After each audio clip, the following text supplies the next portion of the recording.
Hello everyone and welcome to the stream! So happy to have you all. Hello Cygnus, hello Nascarlo, hello Olivia Crowley, hello Eris, hello Master Fail, and I hope you're slurping so deep of that loving obsidia juice, Cereza. Welcome, welcome. Can you verify D's nuts? Is that a challenge, Olivia? Are you gonna bring out Doe's nuts for me to verify? Got him! Oh, you beautiful, silly people. I hope you guys are all having a great day. I am actually doing really swell. Oh, we could do it after stream. An official nut verification post-stream collab. I'm doing really well today, especially after the unfortunate me having a breakdown doing Blender on Monday and crying. I've actually had a pretty darn good day, minus the fact that my small wolf has temporarily left the Citadel. But it is time for, first of all, I have to do a shout out. Penis inspection day already. What are you talking about penis inspection? This is just them nuts. D's nuts, if you will. I have to do a shout out, an extra special shout out for Olivia Crowley, who she just hit a partner yesterday. She's been working really hard. She now has that official verification check mark next to her face. So you know she's too legit to quit. But yeah, she worked really hard. I'm really happy to see her get it. She really deserved it. Be sure to check her out. She's everybody's favorite vampire Dommy Mommy with the best voice in all of Twitch. She's a big sweetheart who plays a lot of retro games. Be sure to check her out. Furthermore, I'm going to do a shout out for, of course, Cereza, my very own little foxo, guzzling deep of that loving obsidia juice. Be sure to check her out. She's very silly, very fun, very lewd, and very breedable. All the most important traits in a fox. Okay, I gotta lurk. Oh, I appreciate you coming by, Olivia. I hope you have a great night. Oh, of course, Cereza. I'm always gonna shout you out. You're a good foxo. Hello, Alistair Nia. Welcome, welcome. Thank you for the resub, Sickness. Tier 3. 13 months running. Golly gee, Cygnus. Thank you so much for your incredible amount of support that you show me. I really appreciate it all. It helps me be able to purchase those sweet, sweet Obsidia arts. I'm a good Death Knight-o. I appreciate it, Cereza. All right. So a couple things I need to say. First of all, Alistair Nia, I appreciate you saying hello, although you are far from new to the channel. Secondly, two of the reasons why today has been such a good day is number one, I got a letter from my doctor that I requested about them confirming my medical treatments so that I can get my birth certificate changed to say Big Booba Mommy on it. So that's really good. I'm really happy to get one step closer to getting my name and birth certificate changed. Secondly, I got a second consultation confirmed for a different surgeon than the other surgeon I have a consult for March 31st. So February 28th and March 31st, I will have my booba surgery consultants or consultations. And so I'm very excited about that. I'm very excited to get those mommy milkers installed. I'll make sure that they include a fresh tap. But yeah, so that's why I'm like very, very happy right now. Because those are two things that are very important to me, and I really want to get done. So I really appreciate all your support and love. Hello, Starry Moths. Welcome to the stream. Happy to have you. Thank you for the follow. I hope you enjoyed your Astolfo. Yeah, I hope everybody else is doing great today. what is on the agenda for the night? First of all, gender is a social construct. Secondly, we are going to be talking about Dungeons and Dragons. Although much of what I'm talking about is going to actually be universally useful for any role-playing game that you're doing storytelling in. I'm happy to have you, little moth. Always happy to have cute moths in this stream, I always say. Hello, Hammer. Welcome, welcome. How are you? Tired and sleepy being still? Oh, well, I hope you get a nice restful snooze. But yeah, so I've started coining these streams to be called D&D Storytelling 101 because a lot of what I'm saying is just general information to help you work on your storytelling when designing a role-playing game, as well as, just giving you useful info because a lot of these are things, I've been doing this for 20 years now. I started playing when I was 13 and I'm now almost 34, 3,400 years old. So a lot of this I've learned the hard way. But it is useful things to know, and a lot of it is, I only started really thinking critically about game design over the last, probably 5 or 10 years. So I've been trying to be able to spread some of the thoughts that I've accrued over the years so that you all can be able to use them. Hello, Saki. You're doing all right? Cleaning, trying to find a piece of Katie's glasses? Oh, well, I hope you find it. Granny City. Oh, master fail. So before we go, jump on over to a different part of the throne room. I'm gonna do Hammer's Redeem right now, if I stop having hiccups. So here we go. Oh, Hammer, thank you so much for all the love and support you give me. You're such a sweetheart and such a sweet bean. You know that I'm just saying what we've all been thinking, Hammer. And it's that you, Hammer, yes, you are such a good bean. You're such a good bean. And there's nothing that can change that. Alrighty, and with that in mind, let's hop on over to a different part of the throne room. Ta-da! That state-of-the-art Venn diagram I drew, partially because I tried using the circles, but when I put two circles overlapping each other, they just became one weird shaped circle. So I had to just hand draw it because I was lazy and I did this a few minutes before stream. But where are our freshly baked cookies? I actually can bake a mean cookie. I make these really good chocolate chip coconut cookies that are very tasty. I haven't made them in several years, probably because I don't have any good boys or girls to make them for. I'm gonna turn on some BGM. This is once again our bardcore covers in the background. Let me know if the music is too loud or too quiet.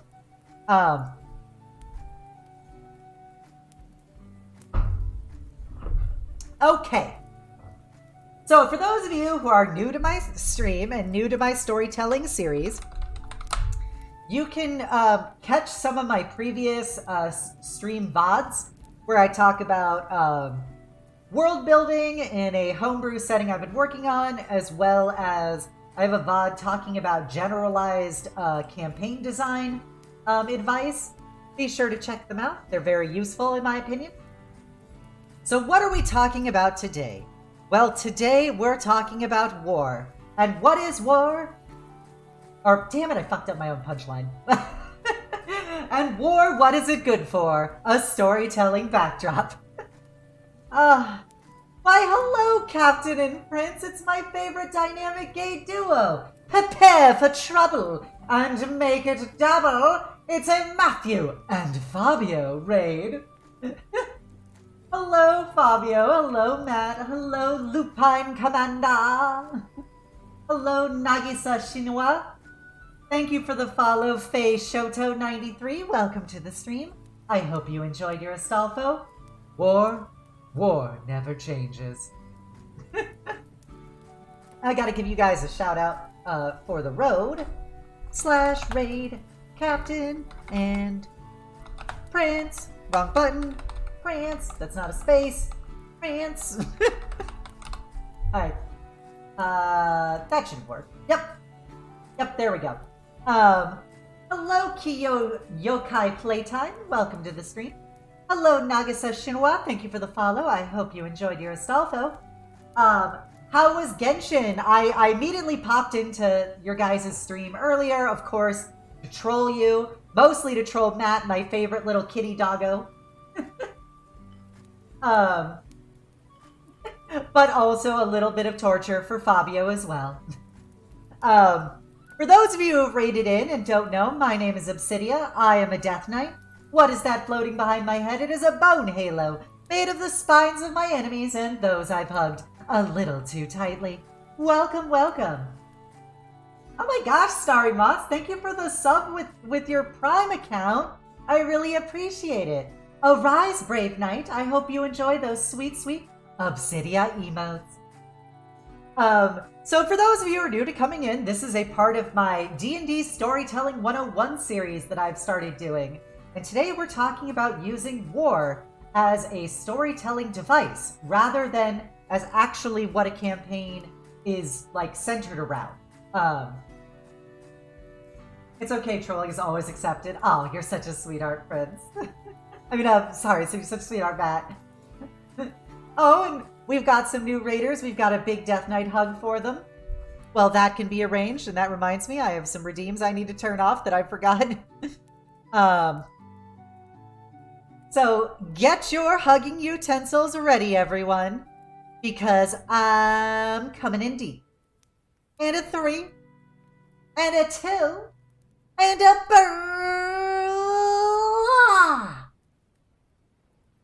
There you go. A big Death Knight hug from me to you. I hope you enjoyed it. Speaking of hugging a little too much, I'm glad you like Bongo City, Moth. But yeah, so we're going to be talking tonight about D&D and about war. So as a couple of ground statements, I guess, at the start of this, these are some of my initial thoughts about war in RPGs. Number 1, controversial opinion, war is bad. What do I mean by war is bad? I mean that, despite your best efforts to glorify it, to make it heroic, at the very core of war is conflict and strife. And so these are powerful themes that need to be addressed if you want war to be a part of your setting. Trying to make it overly romanticized both basically undermines the narrative strengths that using war in a campaign can give you, and also makes it, basically very cliche. So war is bad, and you've got to kind of understand that going into this, is that the reason these people are fighting is, even if it was for the best of intentions, the actual fighting itself is bad. And people will die and people will suffer because of that. Secondly, if any of you have ever played a role-playing game before, and if you've ever tried, and I emphasize the word tried, to play a military campaign, like where everybody's soldiers, everybody's like, a part of a greater army or war effort, you're going to realize it's really boring. It's fun for like a short-term thing, like for one-shots or as vignettes, but actual military campaigns as role-playing games are generally pretty boring to play in. And a lot of that has to do with they're very one-dimensional. The big point of a war campaign is to fight people. And so guess what ends up being a huge part of the game? Combat. However, the combat can become very repetitive over time. And so a lot of what you struggle with is trying to come up with creative ways to make the campaign interesting, but also still keep to the fact that you're playing in a military campaign. So part of why I I don't like military campaigns, and I've played in a lot of them. I've played in a lot of them across a lot of different systems. I've played in like Weird Wars 2, which is about World War II with like magic and monsters. I've played in Weird Wars Vietnam, both of those were Savage Worlds. I've played in and run Death Watch and only war campaigns for Warhammer 40k's RPG. I've played in war campaigns for D&D, and it's all fine, but they all run a little flat. Yes, of course there's the possibility for epicness, Master Fail. Hello, Scarth. Welcome to the stream. There's always the possibility for it. The problem is, in a lot of ways, that is much more difficult to pull off than an epic, fulfilling campaign as a group of adventurers. Fighting an evil overlord or fighting a dragon or whatever. It requires a lot more nuance and a lot more, in my opinion, maturity by the players involved to make a war campaign interesting unto itself. But that's just my hot take. Number 3, war is horror. I think this is probably the strongest position that war fills in a setting, is the fact that war is inherently a major part of the 3 pillars of horror. It really goes along well. Hello, Stat Jam. Welcome, welcome. I don't know I don't know. Do I have follow age enabled? I don't know how to enable that. Well, as I was saying previously, war is, it's inherently a dehumanizing experience. It is also, it creates strife, it creates conflict, it creates death and suffering. And so I think war is best played up for its horror value in an RPG, rather than for, I would say, the war itself. So rather than having the military campaign be the center of the campaign, I think that war could be better used as the backdrop of a campaign. And part of that is because of its horror elements. Now, another important thing to know about war and D&D, this is a constant struggle. D&D, at its core, is a role-playing system based around self-empowerment and freedom.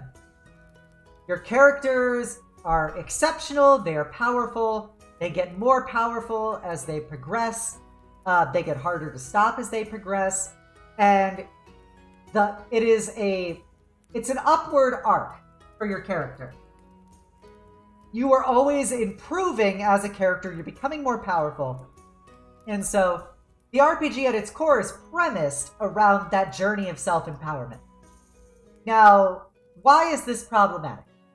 This is problematic specifically for when you're trying to do something like a military campaign, because military campaigns kind of work against that. Number 1, because of the horror element. And this is something that D&D always struggles with, is properly utilizing horror. Because horror, as I have diagrammed below poorly, is based on 3 pillars. 1, a power disparity. 2, a lack of information. And 3, a sense of powerlessness.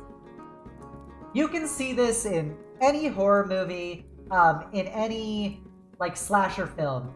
You generally have a group of protagonists which don't understand fully what they're dealing with. They don't see fully what they're dealing with.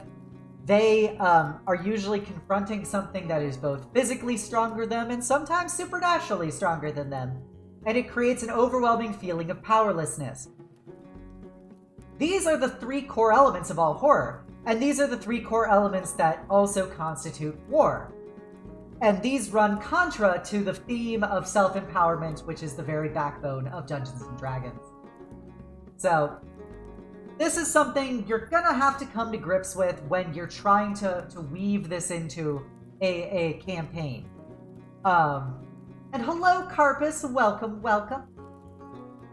By the way, if anybody has any questions or comments or thoughts they'd like to share, please feel free to. I'm more than happy to to talk about them, to bounce ideas off, etc.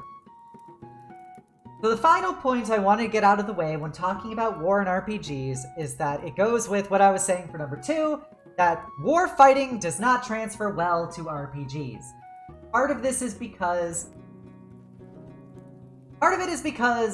war is generally something of a large-scale event, and by trying to represent that in an RPG, you can create an overly cumbersome mechanics for actual combat.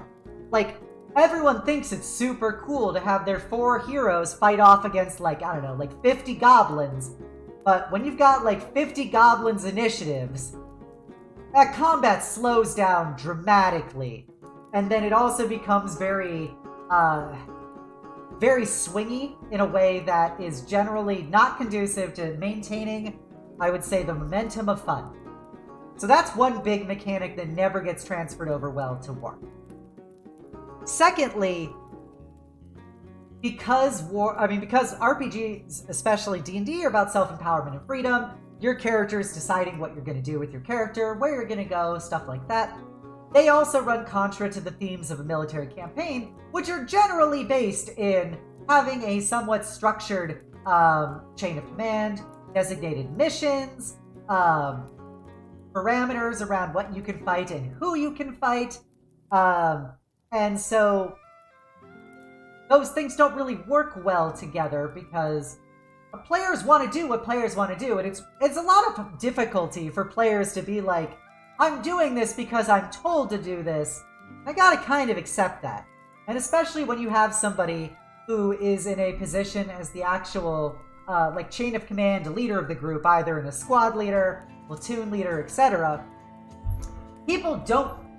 Most RPGs are done in a cooperative, collaborative environment, and having somebody in-game who has clear temporal established authority over the other players can lead to situations where, given a mature enough group, can be fruitful, but as a whole can be problematic. So, I gotta shout out Faraday, of course, because Faraday is my favorite little broken breedable doll. So those are some of my initial thoughts about war in RPGs.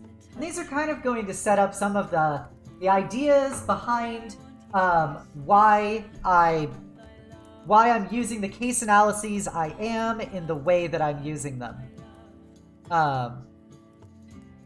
Sorry, 1 second. Okay. Oh, hello, Otaku Waifugan. Happy to have you, my favorite little vampire who just hit Twitch affiliate, by the way. How are you doing, Gon? Your beautiful little vampire self. I love the artwork you got of us. It's so cute. But can love bloom on the battlefield? Oh my god. Do you play 40k tape player? I try seducing my commanding officer, you're goddamn right. Yeah, be sure to check out Gon. She's a good girl, a sweet bean. She's boobalicious. So Truth is, the game was rigged from the start. Game's rigged from the start. Hello, Theo. Oh man, you finished it just to go to work? That's lame, but I understand. I don't think I saved that picture. Oh well. So there we go. So that's it. If nobody has any questions about these, I'm going to talk about some examples. Am I in the wrong layer? I am. There we go. There we go. Hello, Theo. How are you? Cute Cydia. Ah, gosh. So, the way around this that I and agree on the points. Okay, I have a question. Is war actually bad? Yes. I will say unequivocally yes. Characters be squad leaders, meaning their overall HP is based on squad size. Yeah, that's an interesting idea, Saki, but it also becomes very weird to conceptualize because, like, Oh, your hero gets dropped to 0. Your squad's dead, I guess. Oh, but they got healed a little. I guess now they're back. I'll talk to you later. Oh, well, have a safe trip and a lovely time at work, Con. I'm happy you stopped by. Well, if it isn't Saucy Obsidia and her D&D machine. Hello, Michael. Welcome, welcome. I'm guessing you mean war is the focus of a TRPG, not as something that could be happening during. Or usually some small organizations or one big annoyance and is lacking. Gotcha. Yeah, so, I'm talking about if you were making war... What I was talking about previously was when the campaign is built around war. Like, where you are soldiers kind of fighting in a war. We are going to be talking about how to use war as the thing that's happening around the campaign, but not actually the purpose of the campaign. So, in order to do this, I found the best way to do it is to have war as a setting, rather than war as the RPG itself. And so, chat could use war in D&D to end war in D&D. Nanomachines, Michael, nanomachines. Used a whole war-based campaign by trying a 5-star chef who invented pizza and refused to even join the war. The DM couldn't force my character, and the other players joined. See, that is a fundamental problem, Matt, I think, in the idea of... That should have never happened. I'm going to say very bluntly, Matt. There shouldn't have been a campaign you played in where none of the people in it wanted to play in a war campaign. That should not have been a situation. So I'm saying that is a failure probably of a session 0. Because if you're going to make war the focus of something, you gotta actually have it as the focus that people want to do. So war as a setting, I think, is really good. And the reason why war as a setting can be really good is because the elements of horror that work, that are at work in war itself, can be excellent devices to have as a backdrop for the players doing something else.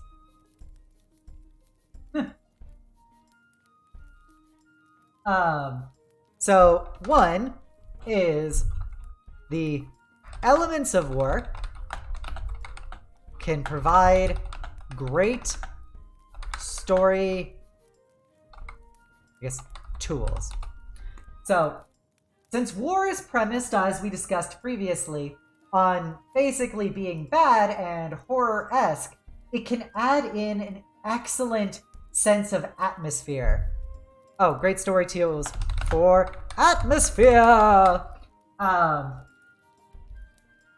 So that's the important thing, is it can do a really great job of setting up a scene. Creating the atmosphere of a location, the atmosphere of a place that things are happening in, the atmosphere of a quest even. War is great for that because of how divorced it is from the normal. So we're going to say to war is abnormal and alien. So war is inherently abnormal and alien, especially for your plucky group of adventurers that you have in most, role-playing games. You guys go about, you get money, you kill stuff, you live your life, you're freewheeling, people are either good or bad to you, etc. So by being placed in an atmosphere in which war is happening, you're inherently putting the players in an alien environment. There are things at work there that they are not a part of, and nor do they likely understand, both in real life or in the game. War is pretty pog. God. War is great, Obsidia 2022. Need to take your typing classes. So it's inherently putting them in a position where they're the fish out of water in a situation. There's generally large organizations of people around them that don't really give a fuck about them and are trying to do things that are entirely unrelated to the players. War never changes. And so that's one of the reasons why it's really good. It can upset the kind of narrative comfort levels that your characters may have accrued throughout the other stages of the campaign. This also could be, if you're playing in specifically a setting that wants to do a more hardcore horror-like theming around it, having an active war happening in the place is also a great way to emphasize those elements.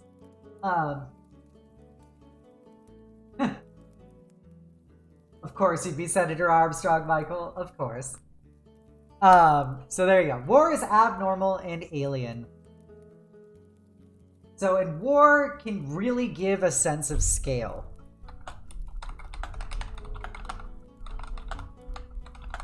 So there you go. War can really give a sense of scale that is probably not really visualized properly by most characters.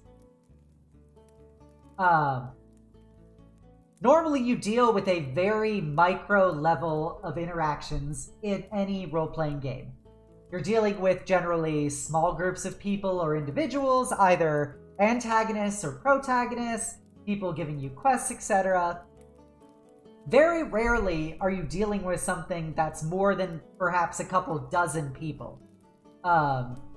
Partially intentionally, because that would be incredibly unwieldy for most situations.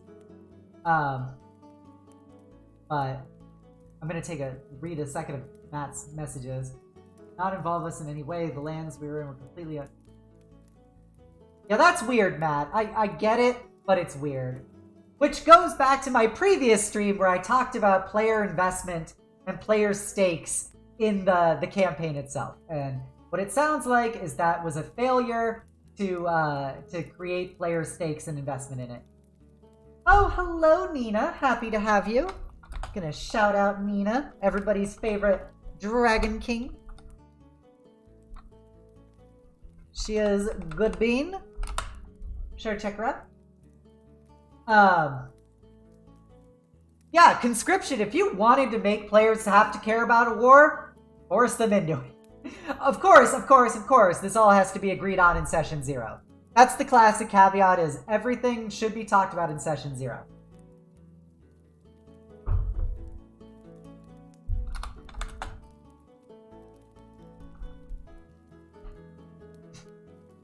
Okay, so these are some of the elements as to why war is a great setting. And in particular, yeah, you do. You probably should update it, Nina. And part of the reason why this works is because of... It's a nice change of pace. And how we're going to show some of this in action is a campaign that I ran several years ago at this point for Warhammer 40k, but the ideas in it are transferable here to D&D.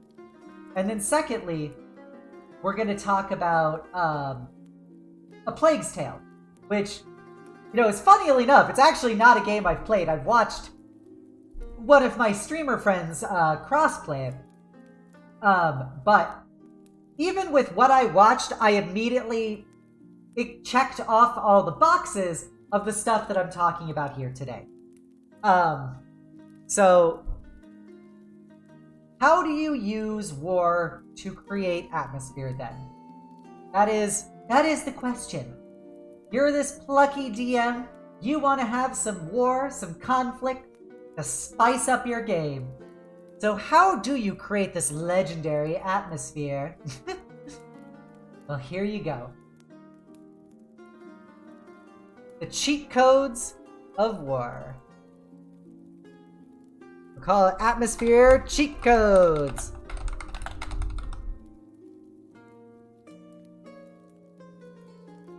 One, players don't fight in the war. By players not actually being active participants in the war, you create the idea of, you know, they're observers. This is stuff that is happening around them as they're trying to do something separate and apart from it. You enter the Konami code into the clouds. So one of the easiest way to do this is not necessarily to conscript them into the war, but is you make the war happen to them, but they're inherently kind of not a part of it. And then 2 is show, don't tell. This is literally everything I always will say in these lectures comes down to show, don't tell. You want to show how dangerous your battlefield is? Yep. You don't just say, oh man, this battlefield's very dangerous. You fucking have a catapult blast land next to, like, your players as they're doing something. Just, like, blows up a building next to them. You have, people getting carted in, missing limbs, missing blood, etc. Carpus, that, in my opinion, that is kind of, while I'm talking about cheat codes, I would say that's cheating as a campaign, because at that point, you're just adventurers, but, like, for a military. So I don't really feel like that experience plays to the strengths of... It both doesn't give you a true war experience, but also doesn't give you a true not war experience if you're playing the Spec Ops people. Because part of the problem is, you still have the restrictions of this is your job, you're running off doing this mission or whatever behind enemy lines, small scale, etc.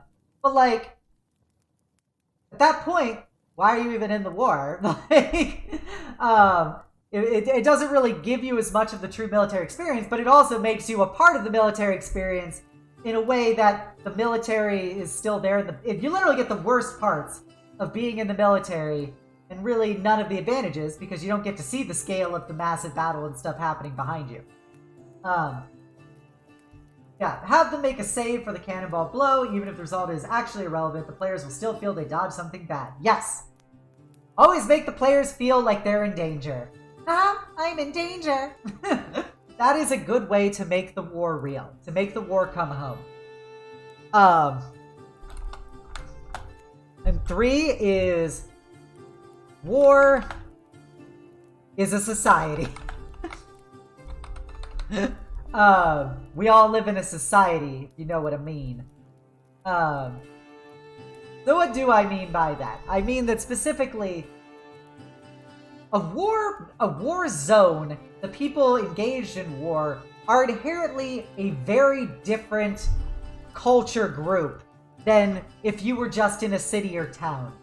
Like, the people around you are either fighting in the war or supporting the people fighting in the war. And so creating that kind of atmosphere of, this is a different breed of people that you're now interacting with, really helps immerse them in the fact that this is a abnormal and alien place for them to be. Enter rewards of one campaign between 2 regions. The battlegrounds are ravaged on fire, people unalived, mass fighting all over. Don't go there. If you go there, you'll die, even if you want, but it's dangerous as frick. Off U.S. military-industrial complex. But yeah. So I'm going to walk through an example that I gave. So we are going to talk about... Does anybody have any questions about what I just addressed here? If not, we're going to go into the example. Example 1, planet Cerberus.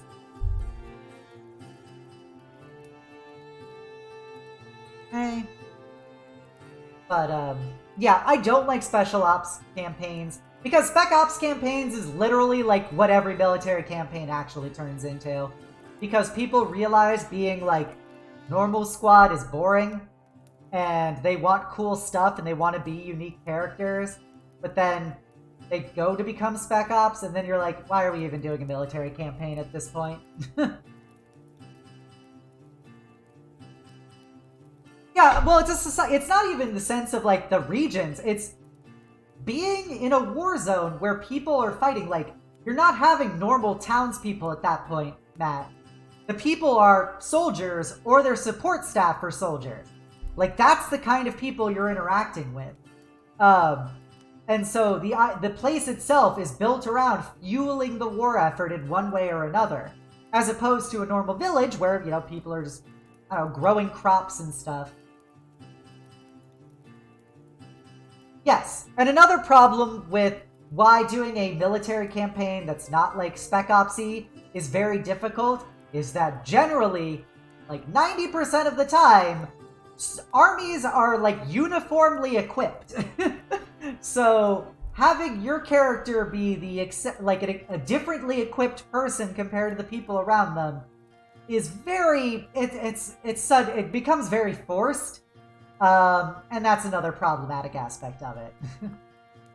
I ran a Weird Wars Rome campaign once many years ago, where you're basically your Roman legionnaires. The problem is, no matter how you build your Roman legionnaire character, you're basically still the same as any other Roman legionnaire character at the very core. You probably want to be tough, and you probably want to be good at stabbing people in melee combat. And so it's really hard to differentiate the different characters. And even if you make a charisma character, you run into the problem of, okay, well, you're really good at talking, but we're in a war campaign. And 90% of the campaign doesn't involve you talking to random people. So that's another problem with doing a pure military campaign. Alright, so we're going to go, since nobody seems to have any other questions, we're going to talk about example 1. Case study 1. Planet Cerberus. Warhammer 40k. 40k.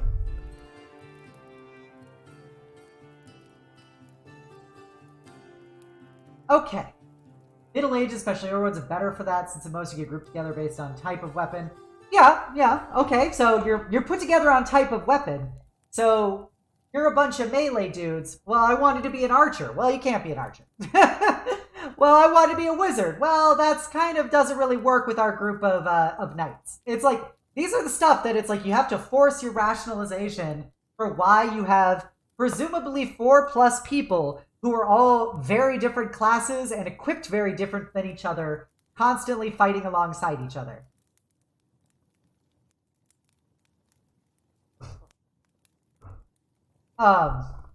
So this was a planet I wrote for a campaign I ran many years ago for Dark Heresy. Dark Heresy is a Warhammer 40k. It's a Warhammer 40k role-playing game. Oh, but you could just make the party Spec Ops. Yeah. You see the circle of Spec Ops and why it's problematic. So, what are the things you need to know about the campaign? Let's go here. 1. Players weren't soldiers, they were investigators.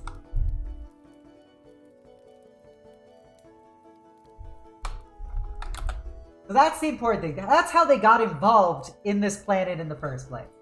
Was that the Corpse Emperor is a false idol? Wow, we got a Chaos Boy up in here. Actually, I should probably talk about the planet itself first, because that would help explain it. So, the planet, it's a planet-wide war zone. So that's the core of what you need to know about Cerberus was that it was a planet-wide war zone between 2 rival armies. So it was a planet-wide war zone between 2 rival armies. And the world had become shaped by the fact that these armies had been fighting on this world for now 200 years. And were bitterly fighting on it. And so, because of the various weapons they used and the destructive stuff that happened, most of the world was like toxic wasteland that people fought in, covered in trenches and barbed wire and stuff. And the these like fortress cities that still managed to survive the tide were basically the few outposts of comparative safety. However, even within those outposts, there was still clearly the element of danger. Okay, so it's a planet-wide war zone between two rivals. I will give you now a further description of planet Cerberus. So, important things you need to know for this is that the bad guys were called the Combine, and the good guys were a part of the Obsidian Sector. This is actually the campaign where the origin of the term, or the name Obsidia came from. It's the name of this sector of space named after the patron saint, Saint Obsidia, the Phoenix Ascendant. So, Cerberus has become the main contested world between the forces of the Combine and the Obsidian Sector Command. In accordance with its importance as a bulwark against the archenemy, Sector Command has massively fortified the Imperial-controlled Warrens and stationed thousands of regiments of Imperial Guard, Sororitas Priories, Scitarii Maniples, Abhuman and Twist Auxilia, Mechanicus Knights, and even 2 companies of the Adeptus Astartes from the Sunderer's chapter. The climate is the world was never hospitable due to its extreme amount of pollutants released in the atmosphere from millennia of mining, but since it became a war world, Cerberus' atmosphere and landscape has been blasted and twisted from trillions of weapons. Accordingly, the world is a blasted hellscape of fortified cities, chemical-infused mud, and the constant chemical rain. And so that just gives you the idea of kind of like how the world was set up itself. This is a place that is inherently inhospitable. And so why were the players there? The players were investigating a terrorist group that was basically smuggling magical weapons of mass destruction off of this world to other places. And so they, through their previous investigations, they figured out that the supply of these weapons was coming from this world. And so they wanted to further up their investigation and stop the flow of these WMDs. So as a part of that, let's say I'm going to hydrate.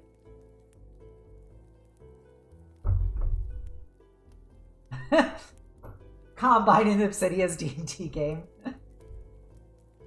Stop right there. Pick up that mug. Me. But I have a crowbar. And so they were there investigating the WMDs. In furtherance of their investigation, they had to disguise themselves as basically military personnel. Cover IDs were military personnel. That was just to help further their investigation. Once they figured out who was doing the smuggling and stuff, they could then reveal the fact that they were actually investigating stuff there in the first place. So, how did I start to paint the fact that this war world was miserable? At the end of the day, the players were not there to win a war or fight any single battle. The players were there to conduct investigation. So the idea of, like was said earlier, create danger to create atmosphere. So we have this thing called, example, Thresher Run. This gives you the very idea of before they even stepped foot on the battlefield, they were entering a new and very dangerous phase. Might be a lane when you can infiltrate like a cool guy and get info. So these guys, their goal was they were trying to get into a military city that was belonging to their side. Like they were going to a friendly area, but it had become wildly different because of its military environment. So the example that I did to start bringing home the fact that they were not in Kansas anymore was the Thresher Run. And so what was the Thresher Run? The Thresher Run was when they were in their transport vessel above the planet, getting ready to, take drop ships to go to the city. they, as they're loading themselves up into the dropships with some other soldiers that were also being transported, basically as a cover, the crew of this naval vessel that they were on, who had done this trip several times before, started chanting, "Thresher Run." Like, all the members of the crew started gathering around the loading dock and going, "Thresher Run! Thresher Run! Thresher Run!" And the players could hear the different crew people taking bets on the characters. And, taking bets on whether or not they would survive down to the city. And they're like, what the fuck are you talking about? You know, we're in these transports, we've got escort craft with us. Like, how dangerous could it be? And so they already know that something is amiss at this point. So as they're flying down through the atmosphere, they get to experience, all the joys of entering atmosphere, and then their party of ships immediately comes under attack by enemy fighter craft. I was there. That's not how it happened. I was there. You weren't there, Yuko. This is a different campaign. But welcome, Graf Yukiko, my favorite little small wolf who I love with every fiber of my being. Welcome, welcome, Yuko. Happy to have you. For those of you who don't know, Yuko is the best little wolfo you could ever have in your life. I love them so much. They're currently away from the Citadel on little adventures, looking at ducks, lounging in the sun, getting lots of naps, and I can't wait for them to come home. Getting Vietnam flashbacks. I've literally only been in 2 of your campaigns. Thank God. Wow, Yuko! That's so mean! Why you bully me?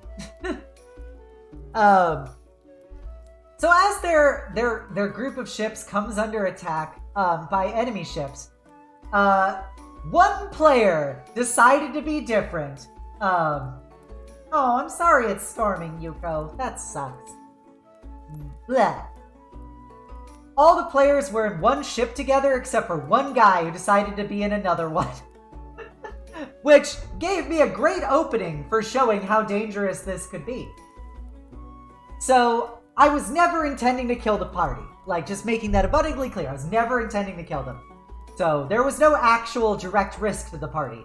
But that didn't mean I couldn't fuck with them. So, their group of ships comes under attack by enemy ships. And as they're going down, they see various fighter craft alongside them have to disengage to go get in dogfights. And that leaves the transports open for remaining enemy fighter craft to start tearing them down.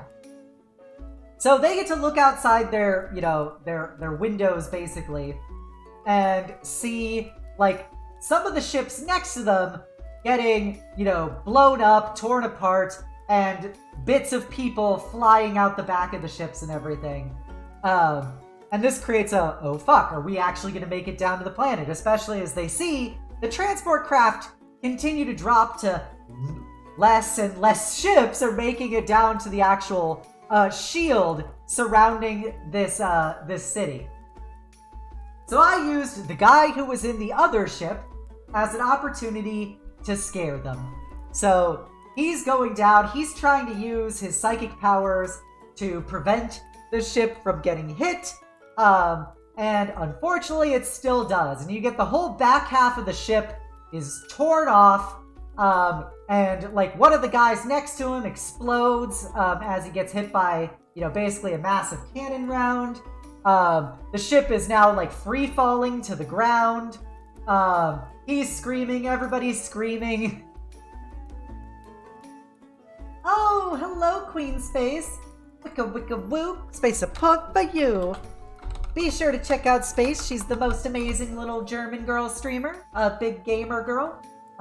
Speed runner at all things Mario. She's also a meme lord and quite flirty. I think there's something wrong with my phone. Your number's not in it. Oh, Space. And so with this, he's able to, through some bullshit, survived the crash onto the landing bay of this city, as well as the party who was in the ship that didn't get hit.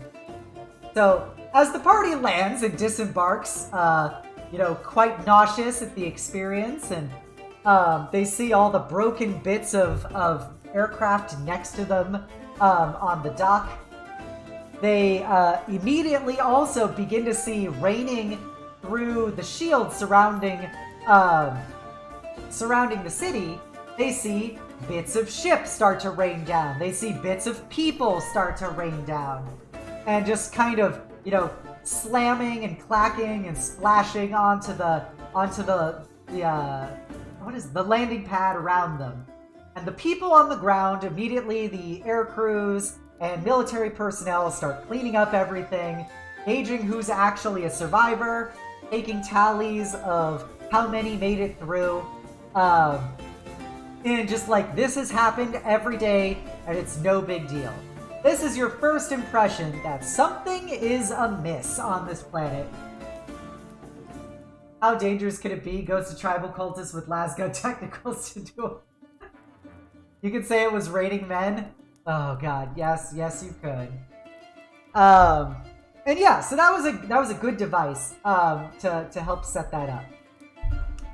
Because it immediately put the players in a situation of powerlessness, because they weren't going to just shoot down an enemy airship as they were falling. And they didn't fully know what they were dealing with. They didn't know what was going on. So you had the lack of information. So you had a clear power disparity and lack of information. You had the key elements to begin unsettling your party with horror. Furthermore, now we go into war as a society. Oops, wrong window.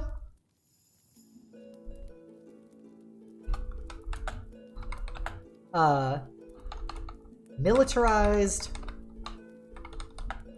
civilian society. I'll say civilian and soldier society. But what Yuko was referencing was a campaign I ran where they were basically working for the evil cultists, and they were trying to get this tribe of basically desert nomad freedom fighters on their side. And it didn't work out well for them. They tried to square up with somebody in honorable combat who were clearly hit and run guerrilla warriors, and they proceeded to just shoot him with a lot of guns while he just stood there with his axe. Is this friends? So what we had was a military, civilian, and soldier society. What did that entail? They were in a city that had now been, for 200 years, entirely dedicated to continuing the war effort and caretaking for the soldiers and personnel who were fighting within it.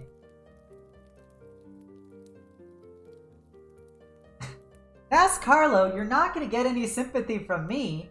I'm the one who told Yuko to call you that. I was the one who said you should start saying Nas Carlo is submissive and teasable.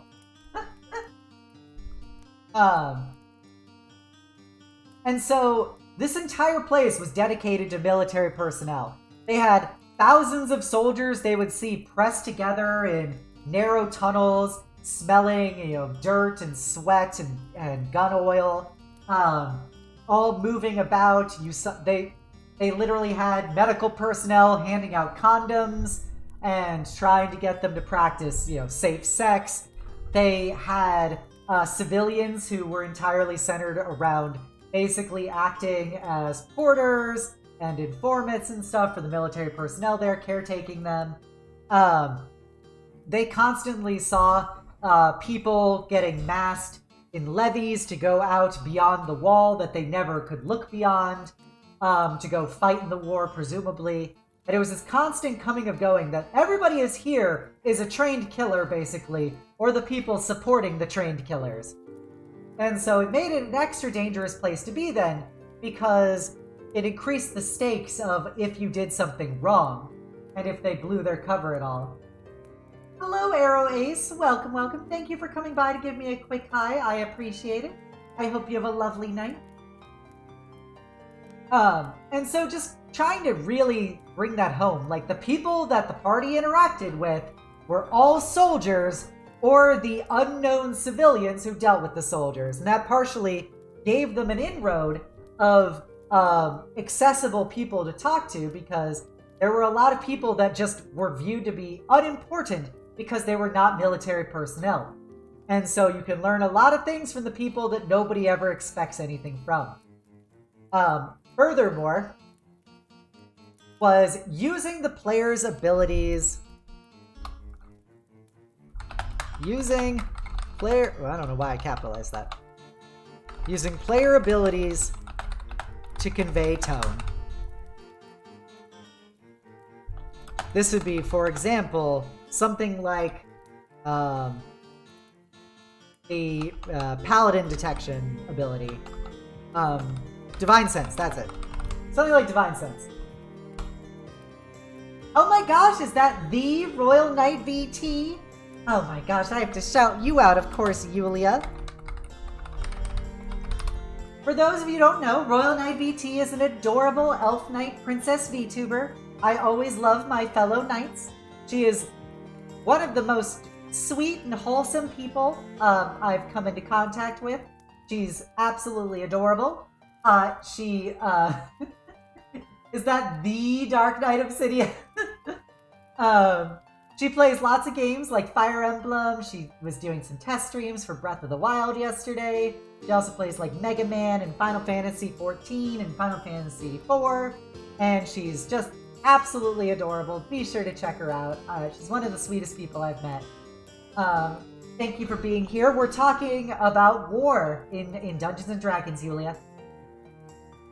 So, this was another thing I utilized to help convey tone for a warscape.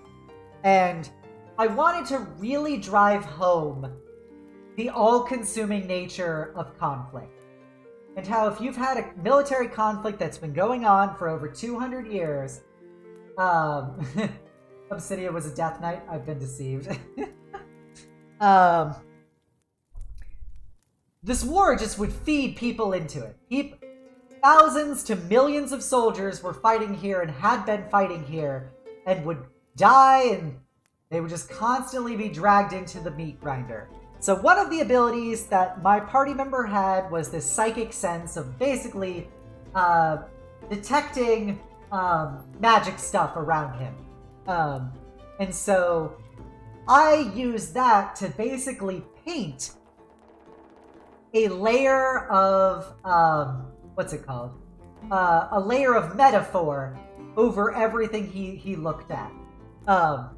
So whenever he activated it, like, the place was just saturated with grime and, like, decay. All the people he would look at were basically tainted by their time being here. You know, while they might not have physical indicators, it had been clear that their soul, their spirit, had been deeply wounded and damaged by coming into contact with this world for so long. And one of the things that I was really proud of was the gates in the wall that the troops would go through to go fight in the battles. Was, you know, if you looked at it normally, they were giant metal gates, basically. However, when he looked at it with his magic sense, the gates were actually constantly dripping blood. The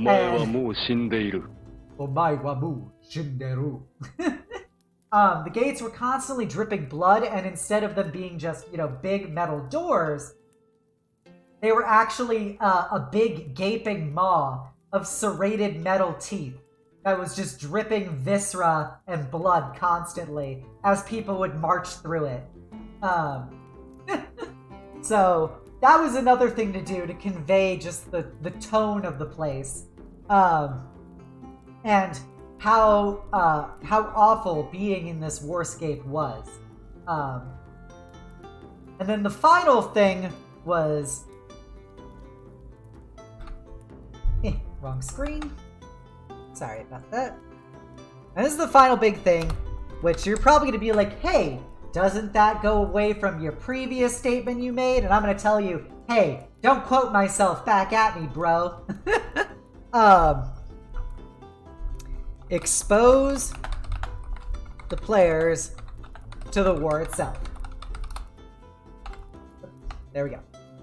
So, what do I mean by that? So there came a point in time after they finished their investigation that they stopped the people who were smuggling the WMDs.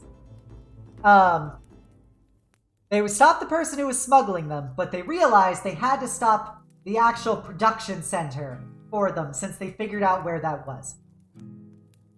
Because if they didn't stop the production center itself, they would always just make more WMDs and they'd find somebody else to take them out. So they designed a mission where they had to go to the secret facility that they learned through their investigation where it was located, and basically drop the facility's defenses. Or no, it was putting down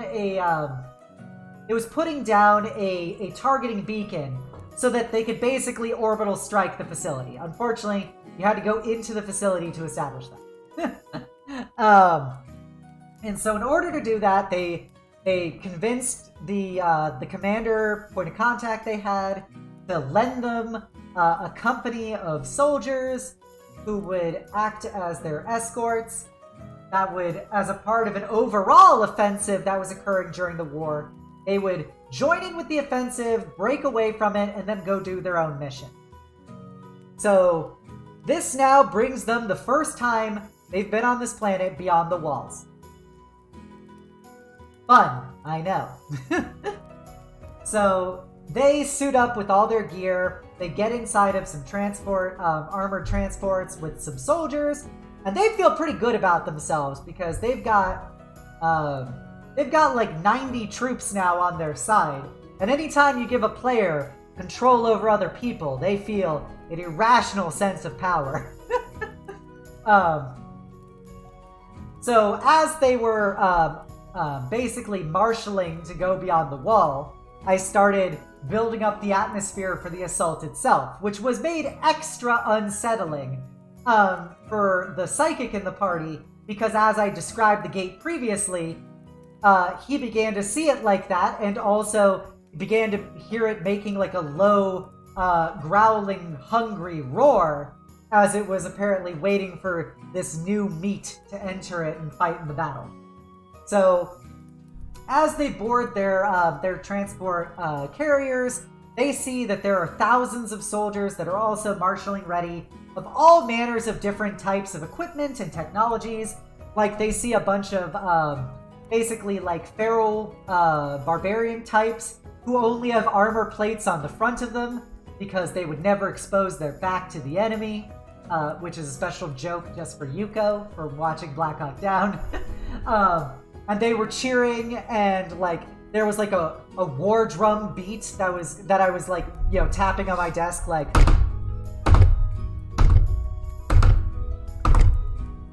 And I kept like this like rhythm going as I was describing things, as it was just further amplifying the tone of everything, from the nervous energy, people vomiting before, you know, as they're getting into formations. The air was saturated with, you know, smoke from exhaust, and also mixing with the smell of incense as priests would walk down the rows of troops, you know, blessing them and swinging braziers and censers.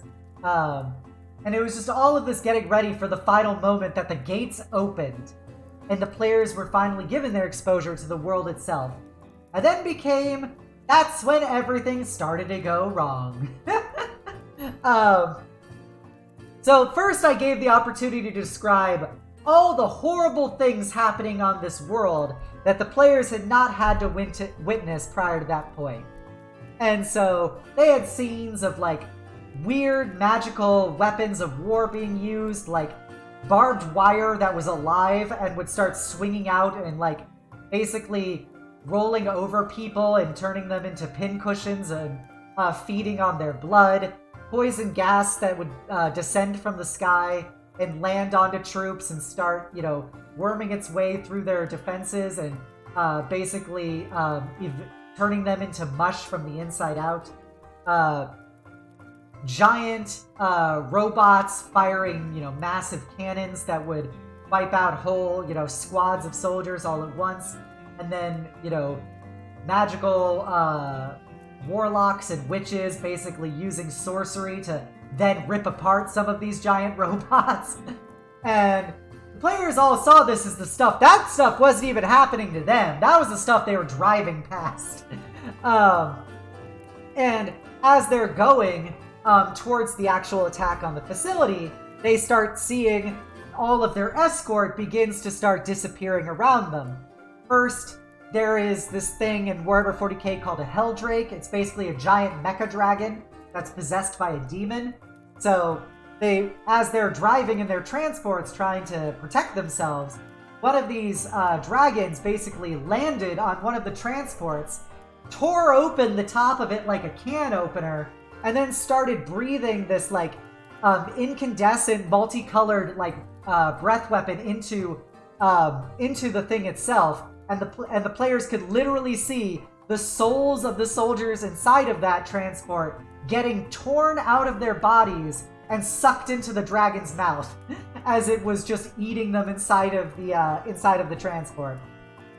And then they also got hit by basically magical missile launchers that would hit some of their other escort craft.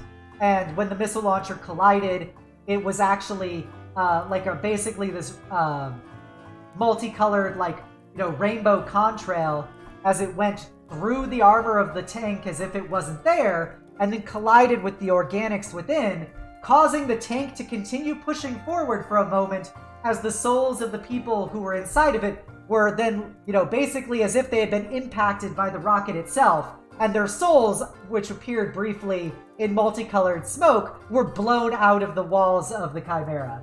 And so stuff like that was happening around them.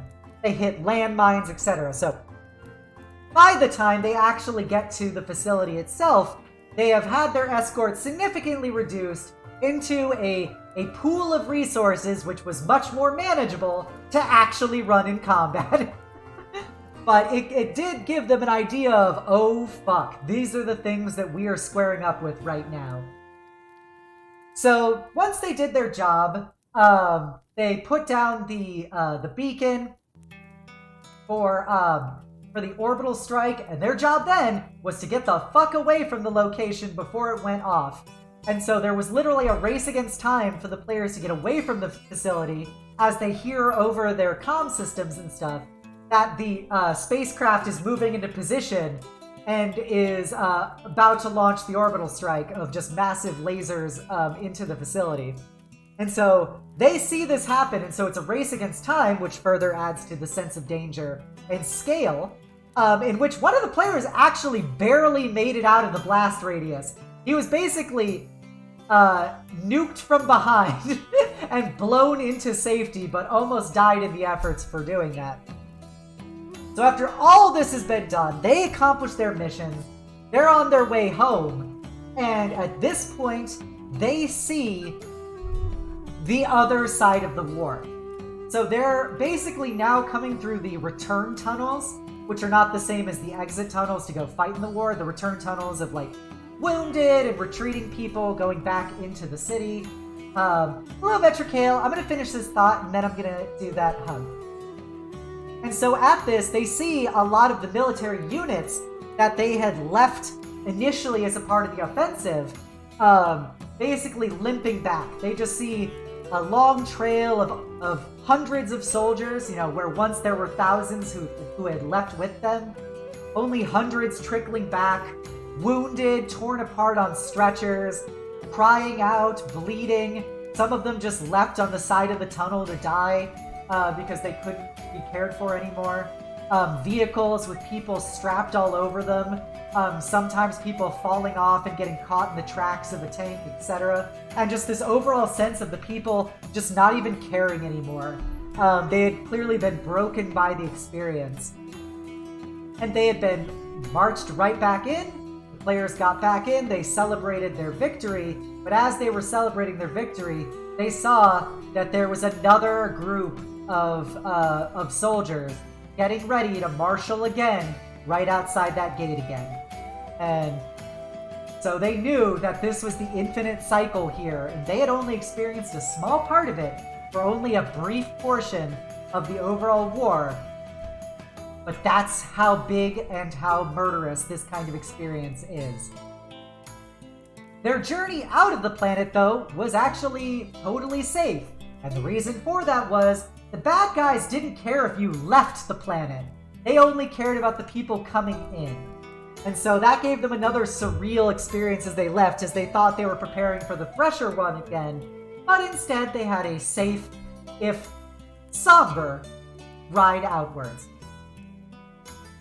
So that's specifically a war zone that I created in one of my campaigns that I think did a pretty good job of using war as an environment, as a setting, as a backdrop, but not having the characters playing in a war campaign. It was something that was a side that created the atmosphere for the player's actual adventures. And I think that is probably one of the better ways to handle war in a given RPG campaign. And so, does anybody have any questions about the example that I just laid out and the stories around it? While you guys are thinking, I'm going to do Vetricale's Redeem. Here we go. Get your hugging utensils ready, everyone, because I'm coming in deep. In a 3, in a 2, and a blah! There you go. A big Death Knight hug from me to you. I hope you enjoyed it. And actually, you are right, Dark Elf. That is a good example of using war as a backdrop. But the characters only are dealing with the repercussions of the war around them.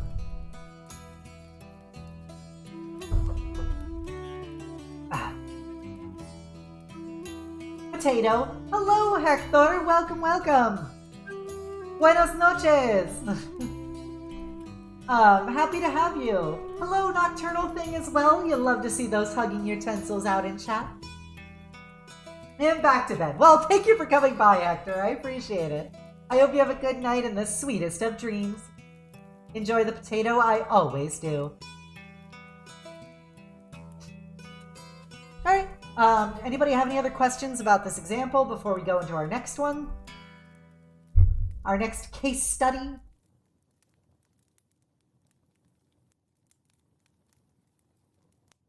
Okay. I'm going to assume no. We're going to go over. So this is going to be a twofer because actually Dark Elf brought up a good point. You get a gold star for the day, Dark Elf, because you did bring up a good point. So this is going to be two examples. Our first example is going to be a Plague's Tale, and our second example is going to be this War of Mine. Example 2, a Plague's Tale, Innocente, Innocence. So, in my opinion, A Plague's Tale does, it's obviously overly dramatic and overly fantasized, but it does a great job of creating war as a backdrop for a story that your character is not a soldier in any way. Masterful use of war as setting.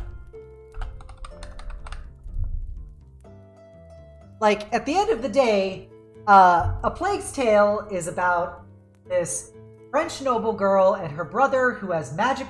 Spoiler alert for A Plague's Tale. And her brother who has magic blood that can give control over basically plague rats in 100 Years' War France during the Black Death.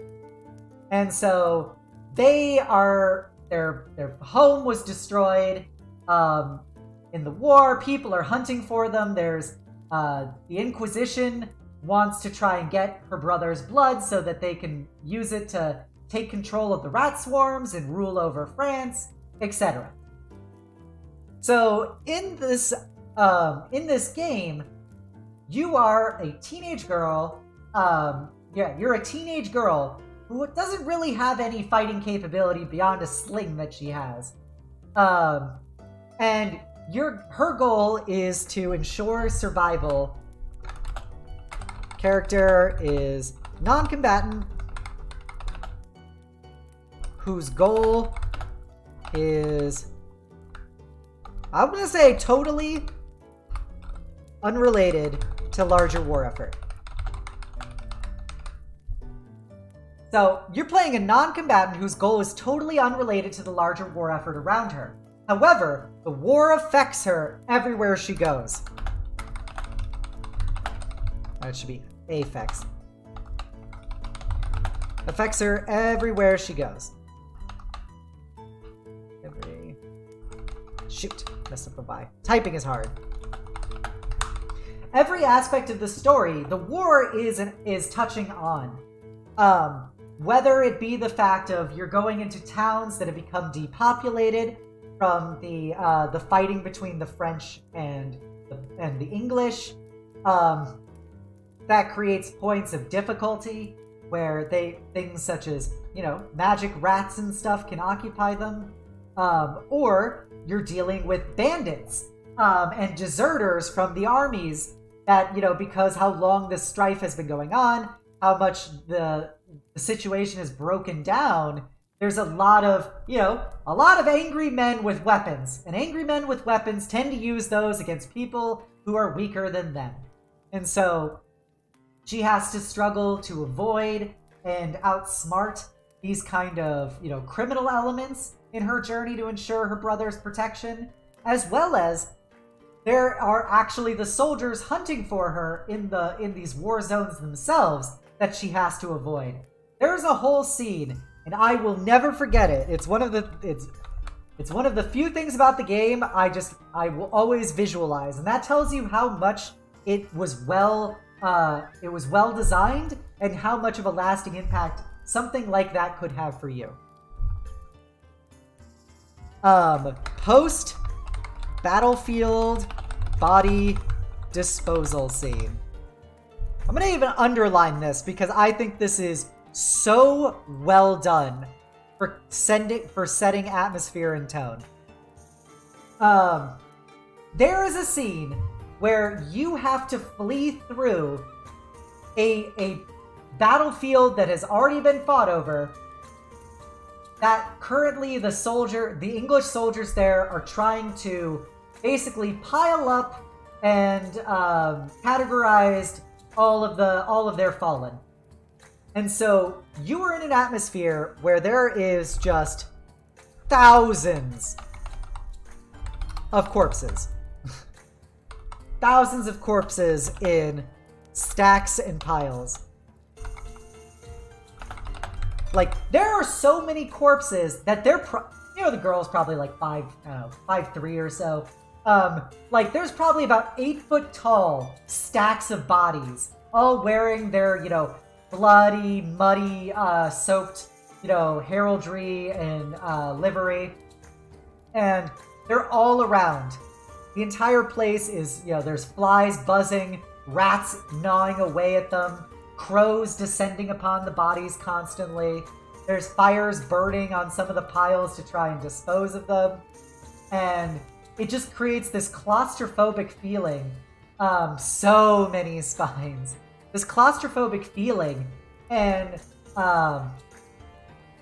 it also just shows the unimaginable scale of suffering and destruction that such a conflict like this could have. And this is something that, she didn't fight in it. She's not going to be fighting in it. But she now has to live with the consequences of it. And because of that, it is actively becoming a part of her narrative. And so she has to weave through these stacks of bodies as, they fall, just because it's stacks of bodies and bodies are not meant to be stacked. As they fall and stuff, you've got the English soldiers she has to dodge who don't want to be there and are bitching about having to pull corpses out of the mud and stuff to put them into piles. So this is an incredible example of using war and the war background of a setting to tell your particular story because it creates an alien environment. It creates something abnormal, something horrific, and something truly strange. Hello, Zed. Welcome, welcome. Speaking of otherworldly cuties, be sure to check out Zed the Squid. Zed is going to be debuting on the 23rd of February. They are an adorable little squid. They have the cutest model. They have tentacle head pats. They have the best ara that I've ever heard from a masculine presenting voice. And they are absolutely sweet, wholesome, and adorable. Be sure to check out Zed. They're my favorite little squid boy. But yeah, so does anybody... Yes, Zed actually has tentacle head pats. There's this custom animation of a tentacle that comes over and pats Zed's head. Does anybody have any questions about what I described from A Plague's Tale and why I think it can be giving you useful things in order to develop your own setting using war to help create atmosphere?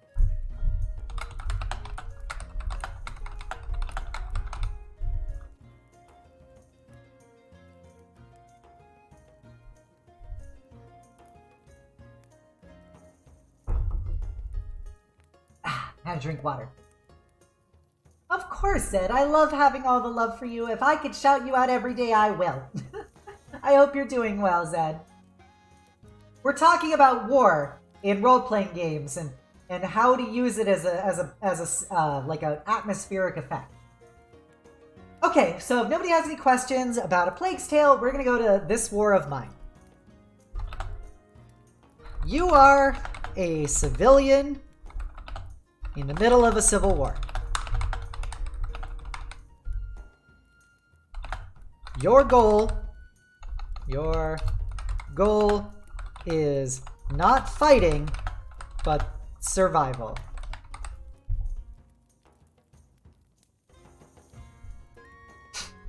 Hello, Vaughn, my master of wiggles. Happy to have you, my favorite spineless cutie pie. No bones, only wiggles. Welcome, welcome.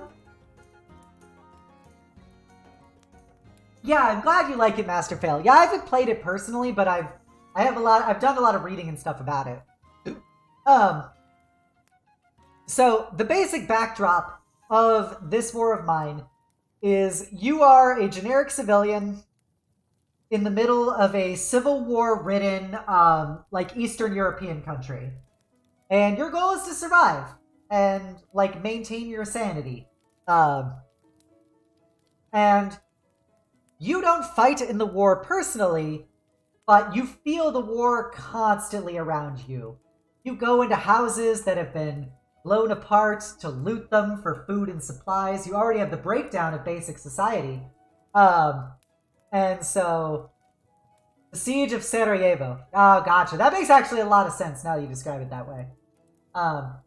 I abandoned my spine for more space to store courage. Oh my gosh. A courageous wiggler. That's my Vaughn. Master of wiggles. Vaughn is the wiggle we all aspire to be. You're goddamn right. But yeah, so you're in this place that you've got bombed out buildings that you have to scavenge through. You have the breakdown in basic society. There is no stores. There are no food, like, access or anything. It's only what you can take from others, basically. And it's a constant struggle because it is hard to survive on your own, and it constantly wears at your sanity. But also, the more people that you bring into your life, the more potential resources you have to use to keep them alive, which then makes you have to do more and more dangerous things to keep everyone supplied. And so you have this constant struggle where the very humanity of your character is tested on whether, there's an example where you meet an old couple.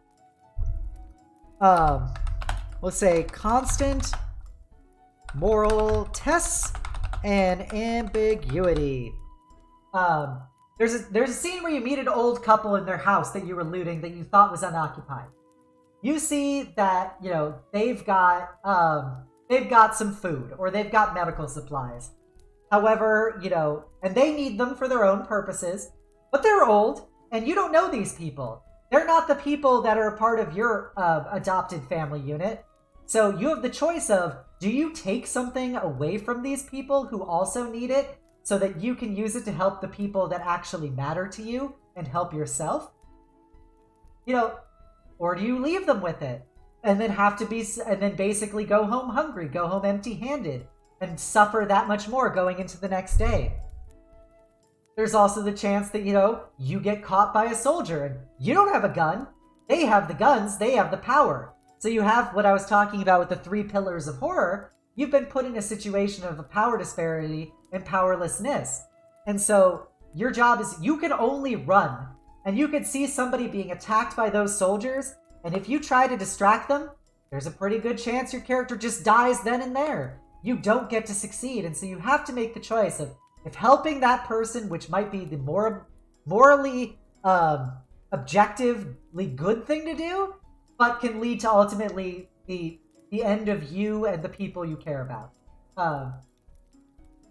So that's the kind of things where it's using war as a setting to tell a story that is ultimately about people not participating in the war. But the war creates a very specific societal situation, a very specific economic situation, and a very specific survival situation, which you now have to grapple with.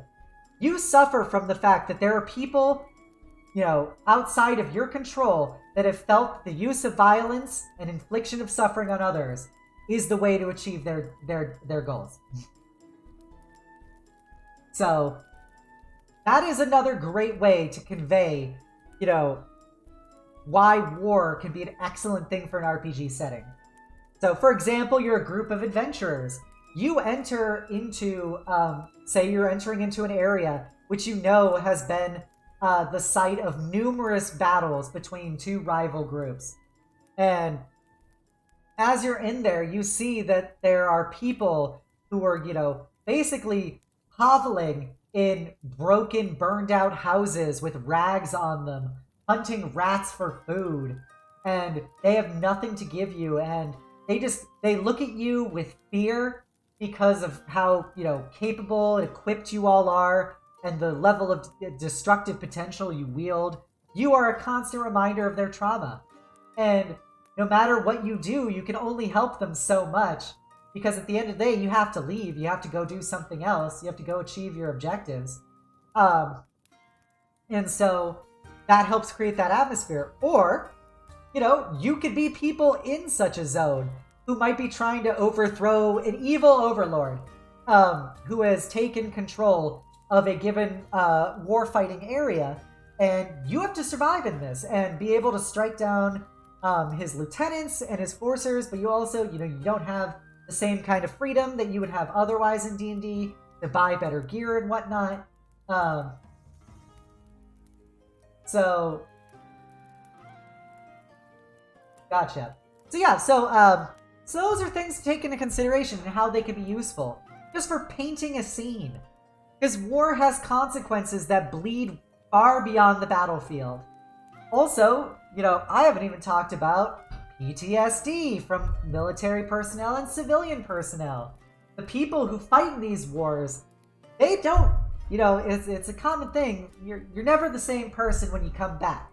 And so you could deal with people who are basically affected by the fact that these conflicts have been occurring around them, or they fought in them directly. And now they have to live in a world where that's not the case anymore. And it's a constant reminder, a constant struggle. And that could be a struggle NPCs deal with. That could be a struggle your players deal with. So that's another important thing to take into consideration. Does anybody have any questions about these 2 examples and some of the lessons that we can take from them in our own storytelling?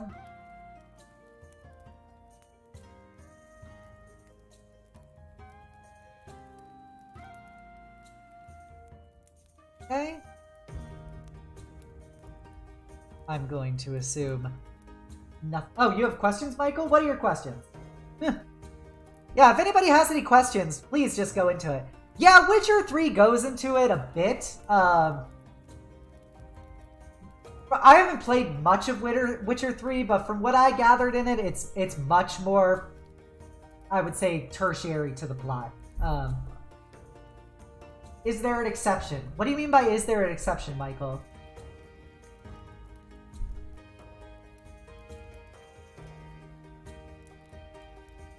I do not understand by is there an exception.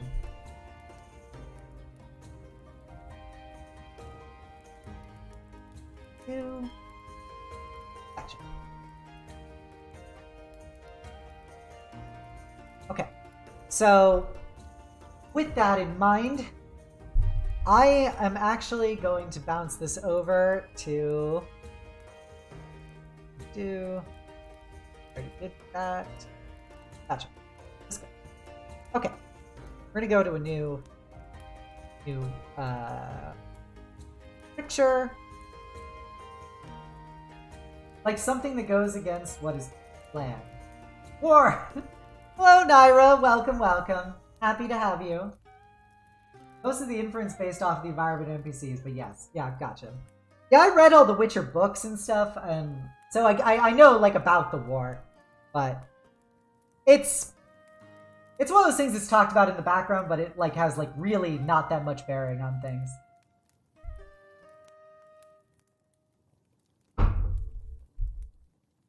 Okay, so we are going to talk about, I'm going to say, thoughts and lessons.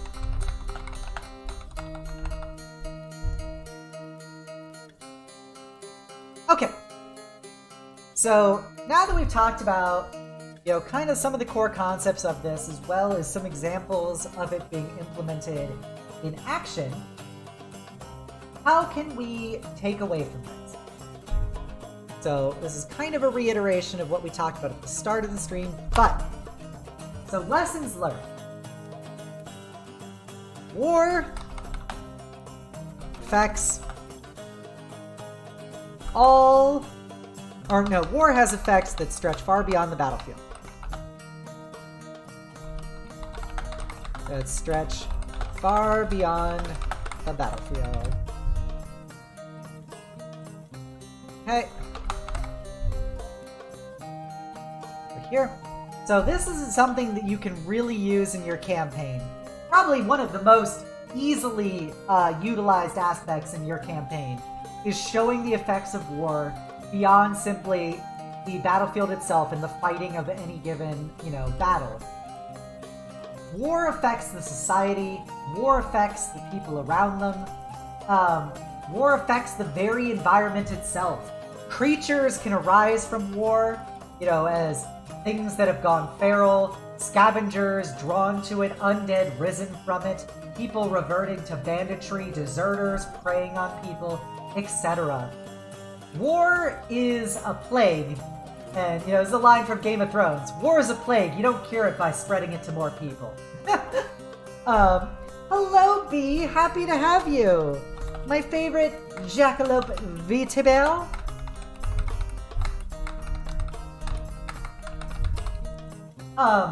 Be sure to check out B. She is an amazing Jackalope VTuber and artist. She plays her Wheel of Roguelikes.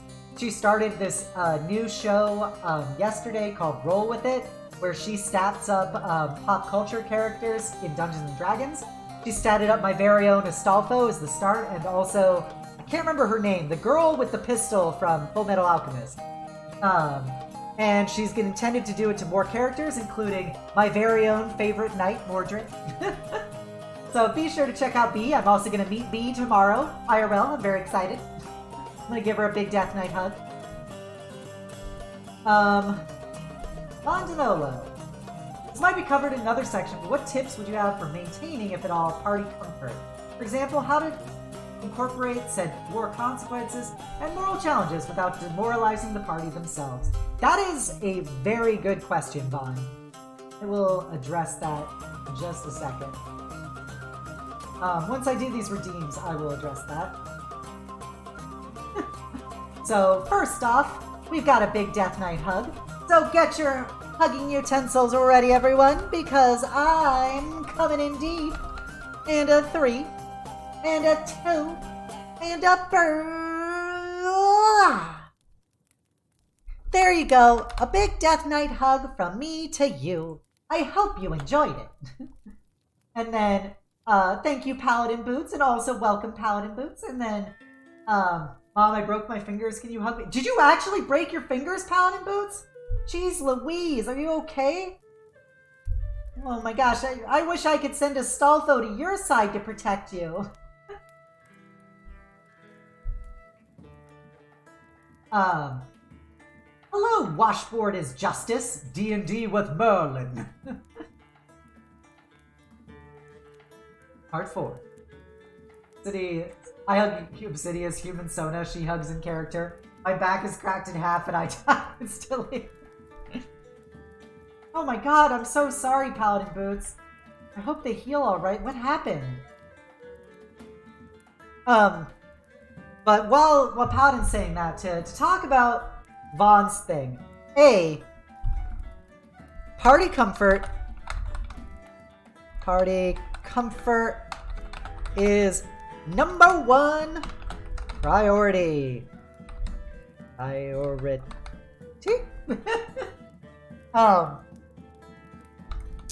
Session 0 talk. Cool stuff. Fell out playing airsoft to the. Oh my gosh! I am so sorry, Paladin Boots. That is rough. Oh, but I hope you heal quick, and that is really inconvenient. So yes, as Vaughn has addressed, this, much like any content warning type triggering experience in the role-playing game, needs to be talked about with your players ahead of time. Do not let the first time your players get exposed to the idea that you're going to have the consequences of war be when you show it to them. You need to make sure your players are receptive to that, and understanding their triggers and potential reservations about such a thing is 100% something you should talk about in Session 0, as well as something you should talk about prior to actually implementing it in the game if it didn't come up in Session 0. You want to make sure everybody is okay being exposed to these mature themes. And I understand, like, the part of the concern is making sure people don't get demoralized as a whole. However, you have to understand, some demoralization is okay. You want to show them that this is serious and that this has consequences, but always, always, always give your players a win. That's why it's so important that they're not like the active participants in the war. The war is happening around them. They're doing a small thing of good that embetters the lives of some in the face of such inhumanity. And so they could walk away knowing they did the right thing, they helped things be a little bit better, and hopefully maybe brought the war a little bit closer to the end. But never ever should you be like, yeah, and you suck, and the world is worse for you having done this adventure. No, always give your players a win. Always give players a win.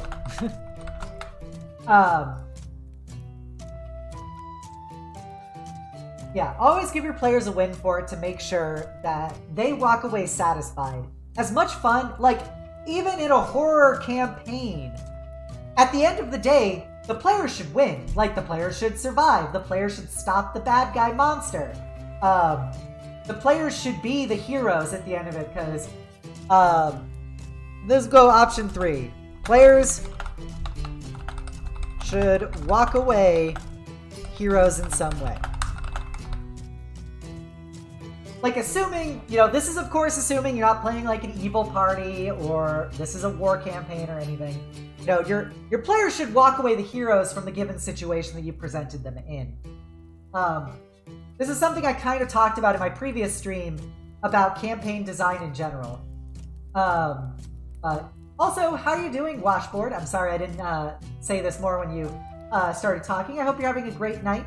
We're just doing a discussion. If you have any questions about D&D, or about what I'm talking about with this Warscape stuff, please feel free to ask them. I am more than happy to answer them. Yes. I talked about this last stream, Faraday. You should never be antagonistic with your players. As I said, the number one rule of role-playing is role-playing as you and your four nerdiest friends having fun. You're trying to tell a story together, you're trying to enjoy the experience, and you don't want to walk away from a game feeling worse than when you went into it.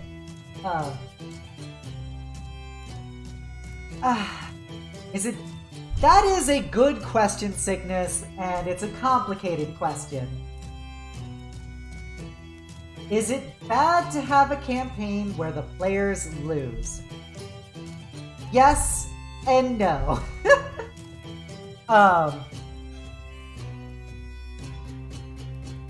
Can the players lose at the end of a campaign? Yes. Should that invalidate what they did during the campaign? No. For example, the players are trying to stop an evil cult, for instance, from summoning some dark god into the world. And so the whole campaign is structured around them trying to thwart this cult's efforts. And they go around, they do adventures, they help people, they fight bad guys, etc. But at the end of the day, the cult succeeds in summoning the evil god. What the players did during the campaign should set things up for the next stage.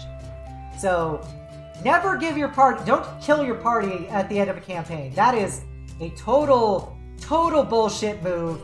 Everyone will hate you. I will hate you. Don't kill your party at the end of the campaign because that's just being a dick. Let them be in a position for round 2. So the players lost. However, they now know some secret that they can stop the god next time. Like in campaign 2, the search for more money.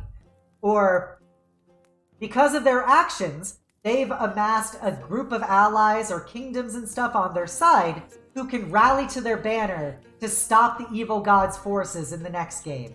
But never just end it with, yep, you guys did everything, didn't matter really, you guys could have just not played this campaign, and it would have turned out exactly the same. That is the worst thing you can do in storytelling. Unless the DM's Artoria, then fuck Artoria. Nice Spaceballs reference, you're goddamn right. I always reference, whatever to the search for more money. Okay, like, if the party all died because of bad rolls, that doesn't actually, like, really happen unless you put them in a situation where it could happen. Like, okay, you're fighting a big boss battle and you TPK your party. Like, that's how it plays out. Well, you do realize you control that boss battle. You didn't have to TPK your party. You can always cheat in their favor. Like, they're gonna fail rolls, but like, if you see things are drastically turning against your party, probably don't try and kill them for the rest of the fight.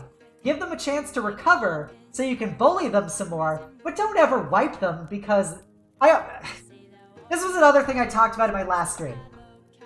Never have a single die roll decide the fate of a character whether they live or die. Like, death saves, there are 3 of them before you die. That one I am okay with if you fail all your death saves. But never have it, it's like, oh, this is a spell. If you fail this roll, you die. Like, don't do that. That's a dick move. And it cheats everyone out of a positive experience. Like, you are the DM. You have absolute power over this campaign. You made a boss fight that would kill the whole party. That was probably not a great move by you. Maybe you should have made it weaker. Maybe once you realized the boss fight was going to kill the whole party, you basically nerfed the boss during the fight a bit to give them more of a chance. Like, there is never a situation where the DM is powerless to stop a party, to stop a TPK. When a TPK happens, it either happens because the party, because the DM allowed it to happen, or because the DM made it happen. Like, I stand by that. TPKs are not naturally occurring because of player incompetence.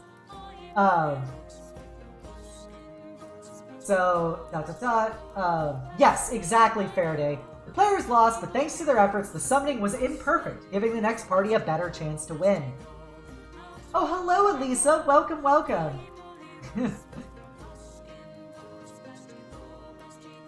They've either trapped them or they're just too stubborn. Well, yes, Dark Elf. DMs do dice rolls. But at the end of the day, you always can cheat.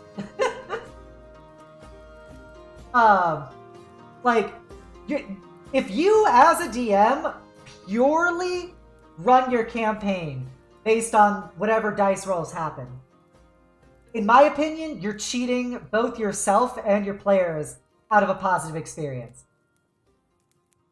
So, you are essentially allowing whatever to happen, and I don't think that's good storytelling.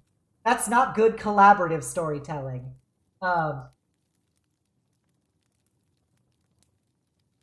So, that's an important thing to keep in consideration, Dark Elf.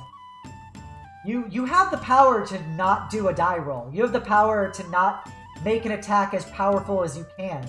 You don't just have to be like, well, now you're dead, I rolled super high. You can be like, well, no, I'm going to reduce this damage. NPCs show up to help you. I don't care, but like, this is all stuff that can happen. And that you should do. You really should do this as a DM. You, not the monster manual, decides how many HP a monster has. You're goddamn right.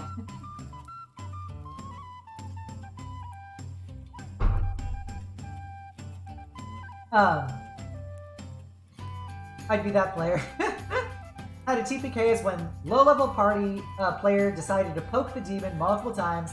Yeah. We all... Okay, so... Here's another important lesson about DMing for people, which I'm going to call players are idiots. Because 9 times out of 10, your party is dumb. Even when you're a player, you don't realize it, but you're being dumb. Do not be the DM who punishes the party so vindictively for their own idiocy. Like, if you want them to stop being dumb, killing them is not the way to do it. First of all, you're playing with these people presumably because you like them. These are just random people that you're dealing with. You presumably like these people. You want to play with them. You want to keep playing with them. And if your players are that much of assholes, why are you playing this game? Who are these people that you're playing with? Like, you're like being an emotional masochist at that point. Because it's... Why? Why put yourself through that suffering? When you have rule lawyers in the group who insist on going to the letter of the book, well, okay, Faraday, but if you have rules lawyers in the group, then you gotta talk to them about it. Like, you know these people. These are your friends. As I said, D&D is you and your 4 nerdiest friends trying to have fun. Oh my gosh. Welcome, Litro. I was lurking in your stream. So I am very happy to have you here. Welcome. Thank you for the raid. How was everything in Final Fantasy? Litro the Bronze. If you don't know Litro, he is an adorable quarter dragon knight VTuber. He is a good bean. He also plays D&D and runs D&D games. He was playing Final Fantasy earlier. He is a great guy. Very fun. I'm sorry, there's a lot of people popping off right now. I apparently stirred up some shit talking about don't kill your players. Is a list of suggestions, not rules you're beholden to. Yes, correct, Vaughn, correct.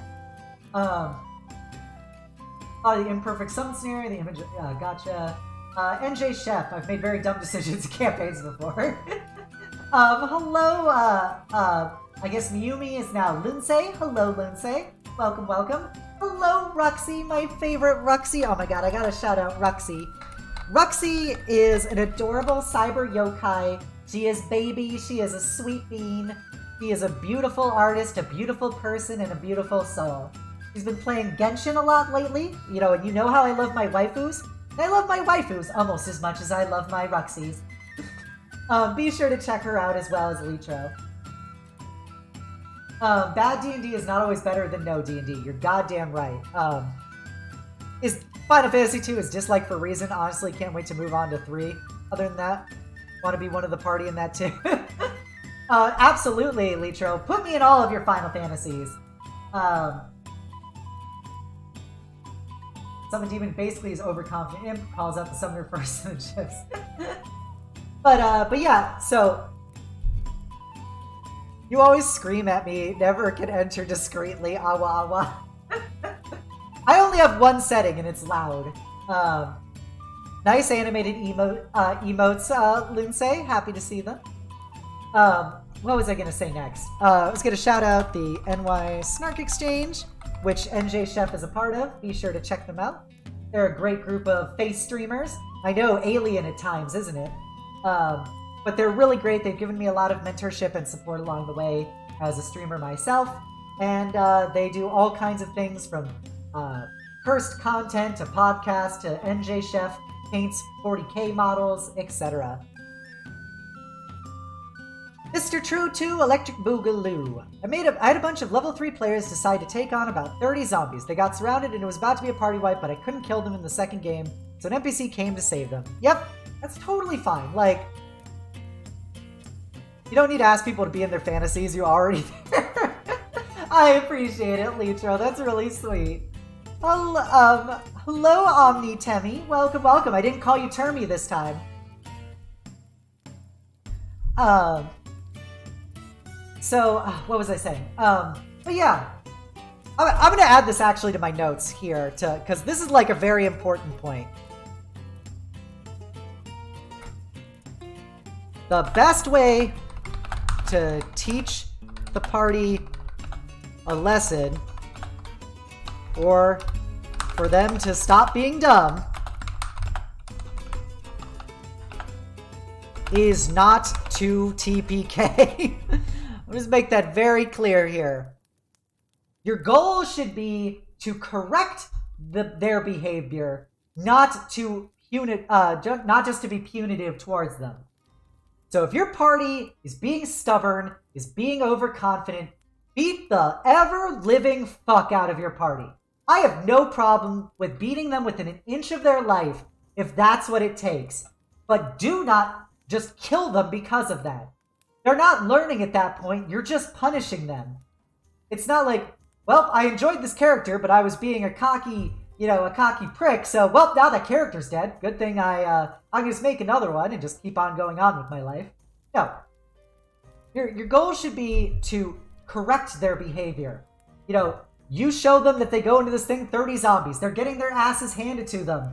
Allow somebody to come in and save them. Allow a bad necromancer, for instance, to call off the zombie horde and basically taunt them or something. Like, don't be an asshole to your players. And if your players continue to be an asshole to you, stop fucking running a game for them. There comes a certain point where you kind of assume the risk of the toxic behavior of your players. I feel it's a better lesson if they lose something, or lose a magic item or their gold rather than kill them. Rocks fall, everyone dies is not an appropriate response. Because you teach them nothing by TKPing. I'm like, DM has all the power, and killing them as... I have to do the second word. Killing them as punishment is an abuse of power. Like, you were never powerless in this game. This is a collaborative storytelling experience. You run everything behind the scenes. If you kill your players, you could say, fuck it, a Tarrasque appears, you die. Like, you at any time can kill your players. Hey, you can kill them without making them make a single die roll. You just say, oh yeah, and your character dies. The gods say, fuck you to Steve the Goblin, you're dead. Alright, make a new character. Cool, like that. Wow, you were a great DM there. Like, you're never powerless as a DM. You have the control to make something happen or not. And I feel like there's this illusion people have. And it's like, oh, I just created the encounter. Whatever happens at that point happens. No, you created the encounter. You made this assuming it was probably balanced or assuming you were killing your party and just chose to play through with it. At any time, you could have said, the encounter ends. Bad guys don't kill you. But you said no. You chose not to. And that is a failing by you. Corpses don't learn. Overconfident PCs with a broken nose do. Yes, Carpus. I agree with the no asshole rule completely, but I'd offer an exception. If there's a session 0 and the player themselves want a much more deadly environment with an open expectation that backup characters are necessary, only then is it funny and acceptable. My dad's name is Steve. Yes, Vaughn. Like, and I always say that. Like, session 0 is where all of this stuff should be talked about. If your party wants a high lethality game, I'm going to say a gloves off kind of campaign, and they have contracted and consented to that. You know, we're going to go into sex talk here, everybody. Not in actual sex talk, but talking about if you're having sex with somebody, sex and kink needs to be engaged in knowingly, informed, and consensually.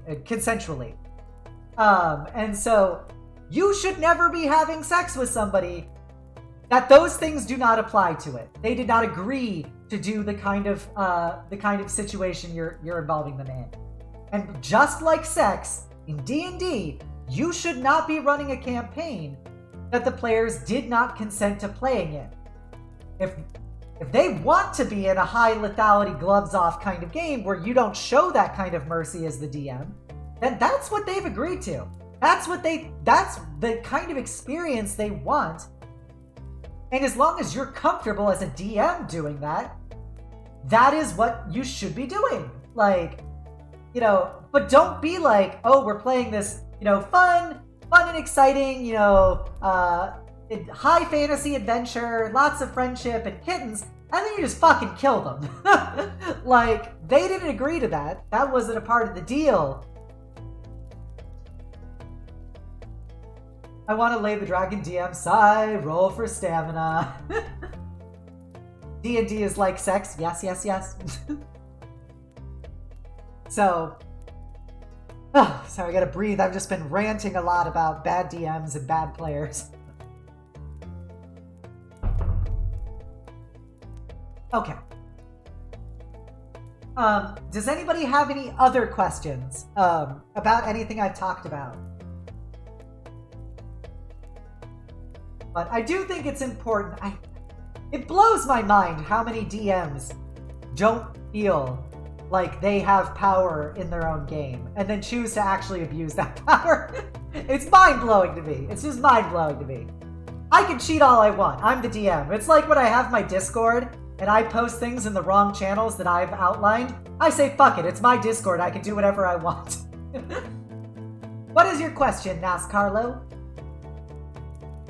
How are you so dang cute? I work very hard to be this cute, NASCARlo. I work very hard. But yeah, so, and another thing, you know, going back to the bad players, like, everyone complains about, like, hardcore rules lawyering players, but yeah, there is this thing, like, obviously you're playing with your friends, but if your friends suck, like, probably just don't play D&D with them. Like, you can love somebody and hang out with them all the time and, like, you know, play video games and, you know, knock back drinks and stuff. And you don't have to play D&D with them because you know it's a fucking awful experience to play D&D with them.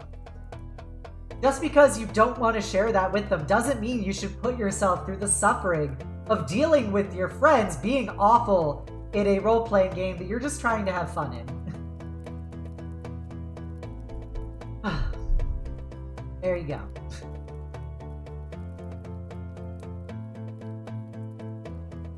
Man, I covered my points a lot faster than I thought I would.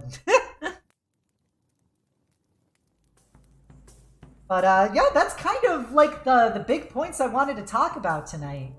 I guess now we can open it up to just any D&D thoughts and questions that you want to ask.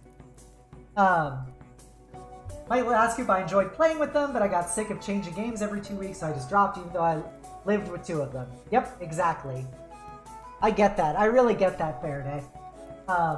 Yeah, this is now open time. If you want my thoughts on like a D&D campaign setting you're running, characters that you're playing, questions about, you know, just ideas that you think would be, that you want to bounce off of me and stuff in general, please feel free to let me know. Otherwise, I'm kind of tempted just to end early tonight, since I kind of covered all the things I was planning to cover. I don't want to just start up a game or something for the remaining hour. So please let me know. As you do that, I will be moving some stuff around in the background. Always up to tomfoolery I am. I'm not a good writer, so why try? Oh, that's... Trying is the most important part. Naira.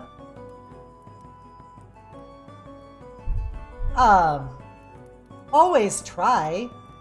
Be a good bean. Okay. You're not gonna get better if you don't try, basically. Classic story. How do you deal with an edgy rogue in a positive way? All the questions will come to my brain in like 2 hours or so. Alright, so first, Vondanolo. We're gonna go back, we're gonna do Q&A part. Oh, it's open Q&A. Open Q&A. That was not what I want to do. Okay. Number 1. How to motivate a party to do something next. Well, this is actually probably the most straightforward one, Vaughn. If you have a specific example of something where your party was struggling with motivation, let me know, because otherwise, the way you'd approach this is, so the party isn't sure what to do next. Give them info. Give them new info, sorry. Give them new info, Vaughn. So, say your party just, I don't know, they're trying to figure out who's running the thieves guild of this city. But, you know, they're thieves, they're very sneaky, and the party stops a cell, but they don't know what to do next. Give the party new information. Once again, as I always say, you're the DM, you have absolute control over the game. So have them, if you have an idea about what kind of story they're in, like if you have an overall meta arc in mind, or even a mini arc in mind that you want them to do in the adventure, give them like a note. They find a note somewhere. Or an NPC tells them something that will give them new and necessary information that they can use to make a better decision. And if they're still struggling at that point, make it very clear. Like, the worst thing you can do in a game is stall momentum. You never want it to be like an extended period of nobody knowing what to do and not saying anything. So if they come to a point where they genuinely don't know what to do next, just have them find out what they're supposed to do next. So that's in my opinion the best way to do it is, you know, you can always give them more information to arrive at a decision, or you can force them into a decision. They don't know where to go next in investigating the Thieves Guild. Maybe the Thieves Guild put a hit out on them, and so a group of thieves is now attacking them, and during the attack they try to run away, and the party can pursue them. And in the pursuit, it can help lead them into the next scene. So does that help answer your question, Vaughn? How do you deal with an edgy rogue in a positive way? Why is it always rogues are edgy? How to deal with edgy rogues positively. What do you mean by a edgy rogue positively? What do you mean by an edgy rogue? Because edgy rogue is a very broad swath of rogue. Also, welcome to the stream, Nyx. Happy to have you. For those of you who don't know, Nyx is a lovely husky VTuber. He is a writer, or they are a writer, and they actually do this way more than I do about explaining, you know, story analysis and writing and stuff. I'm just talking about, you know, storytelling for role-playing games specifically, and tips and tricks and stuff you can use based on my experience of doing this for about 20 years. So be sure to check them out. They're very cool, very sweet, very doggo. Oh my gosh, turkey fluffs! I'm getting so many things right now. Welcome, welcome, turkey! How was the rest of Tomb Raider, my fluffiest, bustiest turkey? Happy to have you. Gobble, gobble, gobble, gobble, gobble, gobble raid. So, Turkey Fluffs is an amazing turkey VTuber who somehow managed to survive Thanksgiving despite my best efforts. Who is very funny. They have a lot of great models. They're hilarious. They're easily startled by their own alerts, and they're an amazing experience to go watch. Be sure to check them out. Thank you for the raid. For those of you who came in with the raid and don't know me, my name is Obsidia. I am a Death Knight. What is that floating behind my head? It is a bone halo, made of the spines of my enemies and those I've hugged a little too tightly. Welcome, welcome. We are doing a Dungeons & Dragons storytelling stream. This is the second in a series of my Storytelling 101 streams where I talk about concepts that can be helpful when you are designing a campaign or writing adventures within a campaign. This one was dedicated to describing war as the backdrop and setting of a campaign of not actually military people. Oh, hello, Tyler. Hello, Nightingale. Welcome, welcome. Since when have I been a writer? I just die in video games. Blushy, blushy.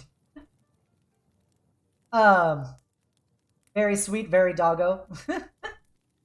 All right, the next question, while I wait for the answer about what is the edgy rogue, our next question is, if you want to introduce the big bad early on, what's the best way to do that? Like he steals the MacGuffin item at the end of a dungeon, but he sees the party is too pathetic to even fight? For now. Okay, so maybe Edgy Rogue is just an archetype that people naturally converge towards at some point, like the fabled Beastmaster Ranger. Not interacting with the party and working against them slightly. I hope I didn't confuse you with somebody else, Nyx. Gosh, I think I'm sorry. I think I confused you with somebody else, Nyx. I know you're a husky, and I know you're cute. I feel like somebody rated me who was a writer. Fuck. Now I'm doubting myself. Be sure to check out Nyx anyway. Okay. So, what do we got here? So, number 3. How to introduce the BBEG early on. I am so sorry, Nyx. I apologize. This was a long time ago. I thought it was you, but I'm embarrassed. Okay. So Leetro had asked, how do you introduce the big bad big bad evil guy early on in the campaign? This was something I talked about in my previous stream, Leetro, if you want to check out that VOD over on my YouTube page. And I talked about that in campaign design. But in essence, it's basically have the big bad make an appearance in the characters' lives, whether directly or indirectly, such as the players see make them a presence in players' lives directly or indirectly, but non-adversarial. That's kind of the gist of it. You want... Sorry, get my camera to resync. You want the bad guy to make their appearance known, directly would be like what you said. Like the party is in a dungeon, and while they're in the dungeon, the big bad comes in and takes the super powerful item of world destruction. Now, in my opinion, the big bad should never be running adversarial to the party when you're trying to show them as a part of the campaign. Because I always say, never have the party fight the big bad guy until the time to fight him is happened. So the party should be in a dungeon for reasons separate and apart from the MacGuffin, for instance. That way, they did not fail their quest because you decided to bring in somebody who was drastically more powerful than the party. However, it should still have an impact on the party in some way. Like, oh, they see him take this item, and they go, well, maybe that was not a great thing. And they come back to town, and he's leveled the town. He leveled the town they were in. What's else? Or they see the effect of the big bad guy using that evil item in the next adventure. You know, as they're going to the next town, they see that it is being assaulted by baddies in service of the bad guy. Or just have the bad guy, you know, talk to the players. Like literally, you know, have him be like, hey bros, what's up? I see you guys are, you know, you're doing your best. I appreciate that. I'm doing my own thing. But don't fuck with me. But yeah, it has to do with the way you structure the overall campaign as a whole. But I use specific examples of like how to introduce the bad guys and the threat level of the bad guys in a campaign without having them attack the party in my previous stream. So I would highly recommend you go watch my previous stream on YouTube, where I talk about that stuff. Want to invest in some NFTs? Okay, when is it? Except somebody asked. Michael asked, "What makes a game balanced?" In my opinion, there really is no balanced game. It's just about if you have a good time or not. Naira asked, "When is it okay to kill off a party?" And I don't think it's ever okay. I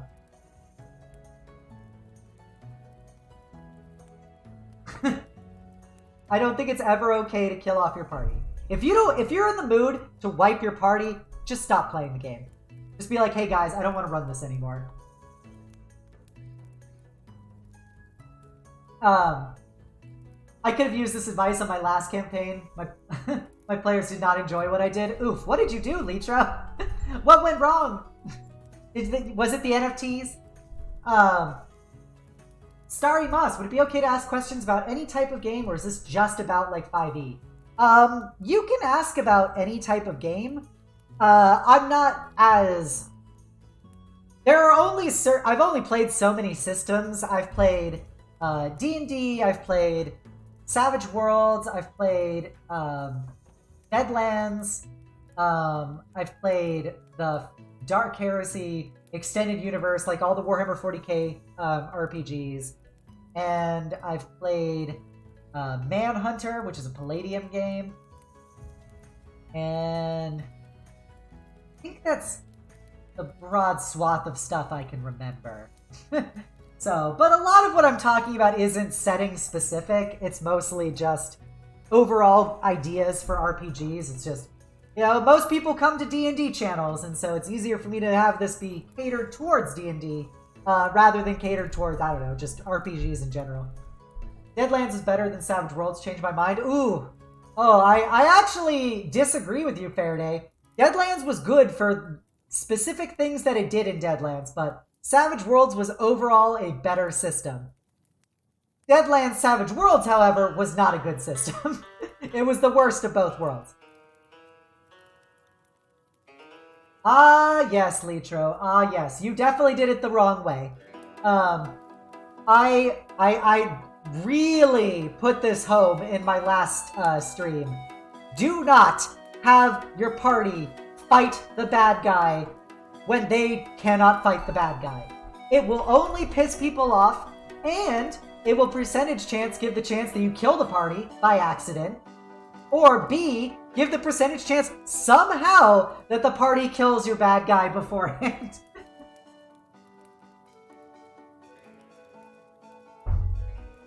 I don't disagree with you, Faraday. But like, I have played a lot, and I mean a lot of Savage Worlds over the years. So I actually made a homebrew Savage Worlds campaign, which combined like 6 different rule settings of Savage Worlds together, because I played so much that the rules were no longer interesting. So I made them interesting by making my own with blackjack and hookers.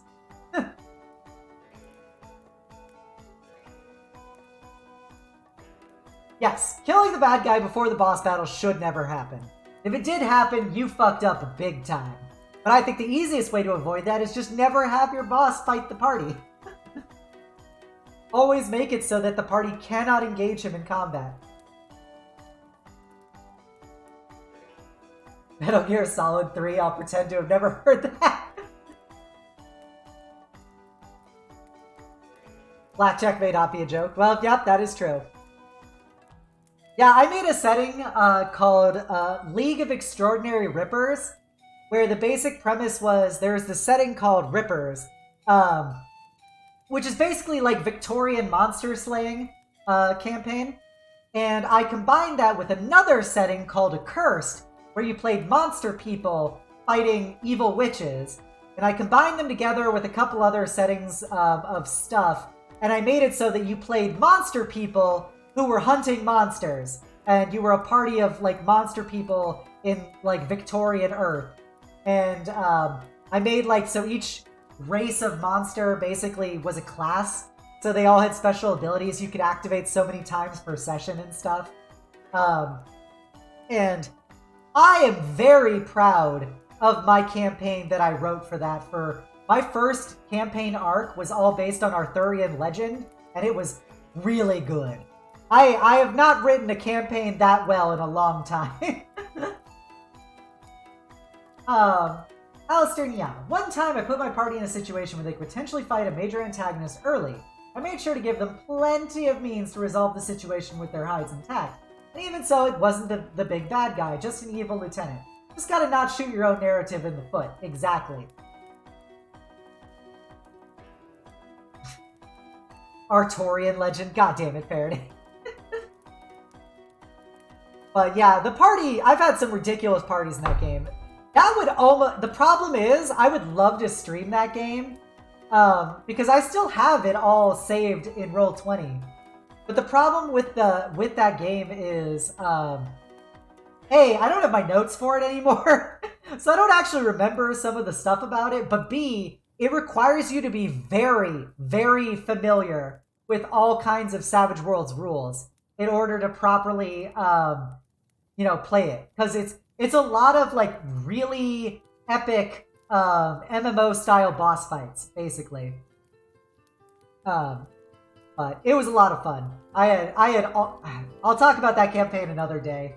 But yeah, it was real good. I used all kinds of lore bits from different settings and put them together, and then also added in I almost said Arthurian lore. Arthurian lore. I had elves and Cthulhu creatures and stuff. It was epic. Epic!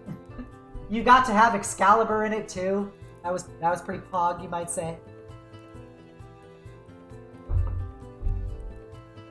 That campaign, the second campaign arc, was also a combination of Big Trouble in Little China mixed with Jackie Chan adventures. So you know how good that was. There was literally a boss fight where you had to use the different talismans of the Chinese zodiac to empower your characters in the spirit world as you fought the spirits of storm, lightning, and rain. But yeah, so are there any other questions or comments that people would like to ask me right now before we wrap things up?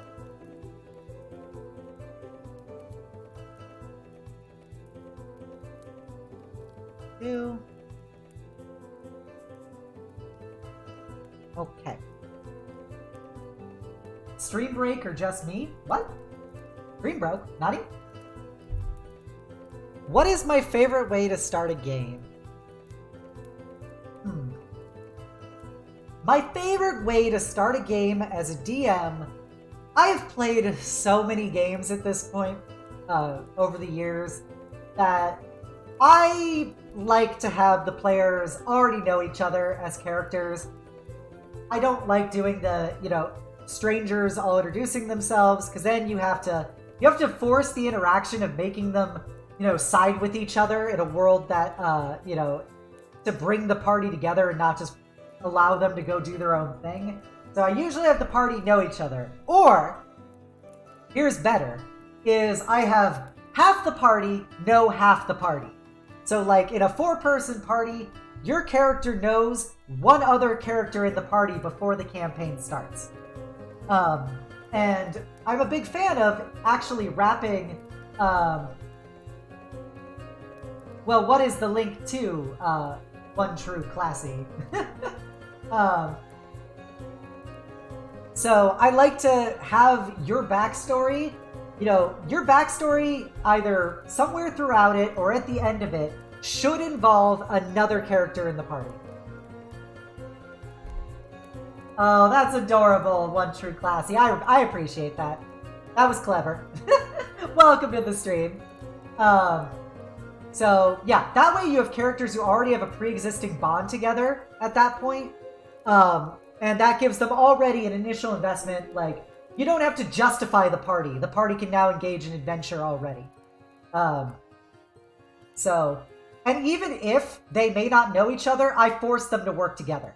So, like, in Dark Heresy, for instance, I had a party where they were all separate investigators, and then they all got brought together to form a team to accomplish a given objective. And so that was them meeting each other. They got dossiers on every other member of the party, so they knew basically what the other characters did. And so it's not like, oh, are you actually a warlock?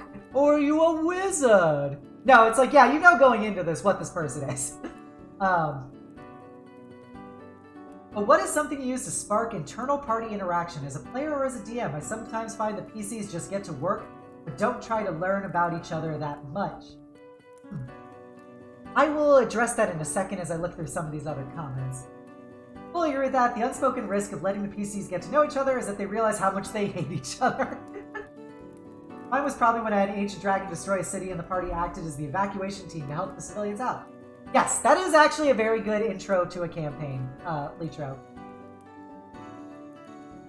And yes, Faraday, that was actually something I read about in the Dresden Files RPG, basically. Kind of, it was similar. But it was basically, your character was consisting of several, like, ideas or items, and each one of those had basically a mini backstory that was tied to it. And then, once you had that, each one of those backstories had to involve one other member of the party. And so it was basically like, oh, this was the story of Obsidia going into the Forgotten Battlefield. And only bringing along her trusty wiggler Vondanolo to go fight the evil skull. So that's like the stuff you do. You make them a part of your backstory, and you do that for the whole party, and so suddenly you all have this relationship with each other and shared experiences that you can reference and build upon. For Alistair Niala's question, a lot of that legitimately has to do with party maturity. Depending on the campaign, let me at him, that's adorable. Depending on the campaign, players, once they get in their groove, they will default to being an elite team of murder machines, who kind of agree on everything in consensus. The ways that you can get around that is mature players who are experienced will want to be their character's perspective on things. And their character has their own agendas and stuff. And so they will hopefully voice those opinions when situations arise that involve them. And other players should have thoughts on that. That's just a thing about experience and what kind of campaign you're running. If you're running just a hack and slash game with your friends, like, it's much less of a big deal. They can be the elite team of killer robots they are, who gets to also make wisecracks to the NPCs, etc. It's just kind of the tone of the campaign itself. As for that, if it's always much easier if the party has created backstories, that you can look at their backstories and see the perspectives of the different players and bring up their backstories and have it be a point that it will require some kind of discussion or conflict. Not like, outright fighting and stuff, but it might be like, hey, this is the evil overlord who killed my family. But the other player's like, yeah, but that evil overlord is not as big a deal as the dragon that killed my family. And so suddenly you have to get in this thing of like, we need to talk about what is our priorities for this. And at the end of the day, it's always important to structure it in a way that it is not like one or the other, period. It is kind of an establishment of priorities. And it should never run of like, the party shouldn't be like, I'm leaving the party to accomplish my goal. That should not be the end objective. So keep things formatted in a way that you can involve the different people's stories and takes and stuff. And if you've seen how your players interact as characters, if one person's like the lovable drunk, another person's like the super serious dude, play off of that. Give them things that will run contra to one person's personality, but pro another person's. Or give them chances to be their personality and see if it happens to clash with another person. I always ask my players what I can do to improve as a DM, but none seem to know what to say and what my games are fine. How do I tell they're being honest or they secretly hate me? Well, I'm going to tell you this pro-secretly, Tro. If they're playing in a campaign with you, they don't secretly hate you. They would have left your campaign already. Generally, it is hard to get legitimate feedback from your players about the job you're doing because they don't see the full extent of everything. Yeah, they don't see the full extent of everything. They're like, I'm having fun. Like, that's the big thing, is they're having fun. You could be like, usually if you see people like griping about things during a session, like, oh man, this fight is bullshit, blah, blah, blah. You could be like, hey, was that something that you legitimately thought you were cheated on, etc. And then and it's a lot of depending on the experience of the players themselves, because players don't know what's wrong if they don't know what's wrong. So if there's something that you think is questionable, that would be probably something pointed to raise with your party to discuss. Like, hey, how did you guys feel about me making the big bad guy show up in the first scene and you guys fight him impotently? Like, if you see that that was something you're like, maybe that didn't have the effect I wanted it to have, talk about it with them. And then I actually had a check-in with my players in my Eberron campaign that I run halfway through the campaign, asking specifically, like, some of the things that I saw that were new mechanics or storytelling conventions that I used in the campaign. And so halfway through the campaign, I was like, how do you guys feel about this? Do you think it's fine? Do you think I should change it? Etc. And telling them, like, basically players need guidance on what's wrong. So don't just be like, what am I doing wrong as a DM? Or do you think there's anything I'm doing wrong as a DM? Actually ask specific questions to your players to get their feedback on. Like, do you guys like the fact that you're all fighting undead all the time? Or would you like to fight something different? Do you think it's okay that I allow the big bad guy to monologue and you can't hurt him while he's monologuing? Is that okay? Like, give them specific things to get their feedback from, because otherwise they'll just be like, yeah, it's fine. Whatever. I like playing D&D. Dice rolls are high, numbers go high, enemies go dead. Okay, so that was that. Oh, I'm glad you appreciate it, Alistair Nia. It's hard to get players who aren't DMs to advise on how to be better. Being a good info by asking how they feel about X things went. Yes, Von Danello. Thank you. That was exactly what I was trying to say, Von. If you ask a general, chances nobody will ever have much to say. If you ask about specific things, yes. That is actually a thing about just questions in general. Like, if somebody is asked at work, like, hey, how you doing? You'll just be like, yeah, fine, whatever. Like, you're not going to give a specific response. But If somebody's like, hey, you know, how's your wife doing? How's your kids doing and stuff? In that case, you might actually give a real response backwards because you know, like, there's actually, like, a specific thing now you have to address. Okay. Where's my cursor? There it is. Any other questions? Well, I'm glad you appreciate the advice. I'm always happy to help. I do these streams because it's something I'm very passionate about. I've been role-playing for over 20 years, and I love it. I love every part about it. And so I've been doing this long enough that I think that I've got some pearls of wisdom that I can give other people to help their own experiences. So I like doing these streams so I can be able to talk about this stuff with you guys. And hopefully you learn something helpful from it. Like, hopefully there's a good takeaway from listening to me rant about D&D for 3 hours. And if you have specific, like, topics you'd like me to discuss, like, feel free to, this is my shameless socials plug, feel free to, you know, fucking tag me in Twitter. You know, join my Discord, the Eternal Citadel, and be a part of my incredible community where that's pretty much the best way to give me genuine feedback on stuff, because I'm in there all the time, and you can talk about things more freely. You can also give me a follow here on Twitch and come back for future streams. You can sub to me on YouTube, where I post up these VODs of all of my streams, as well as all of these D&D guides for your review. And then finally, you can, you know, do my Twitter. It's also there. You know, tag me and stuff. You like, I'm struggling. I post up a lot of random D&D rants on Twitter, so please feel free to hit me up. What do you think about total battle time? As in, how long an average should a given dice rolling fight take past which is disengaging? Ooh, that is a good question. That was something I talked about a bit in my previous stream. I did it more of how to design fights. In my opinion, fights need to have mechanics to them.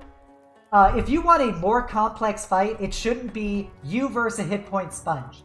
There should be environmental stuff happening, you know, random tables of things occurring, things to always keep it on their toes. Maybe the boss has special mechanics to him, like he's got different phases, or he's got different attack modes he switches into every turn, stuff like that. It's all about keeping the fight moving and keeping it dynamic. As long as people are excited or they feel like back against the wall about a fight, you know it is going well. However, I would say a single fight should not go beyond like an hour.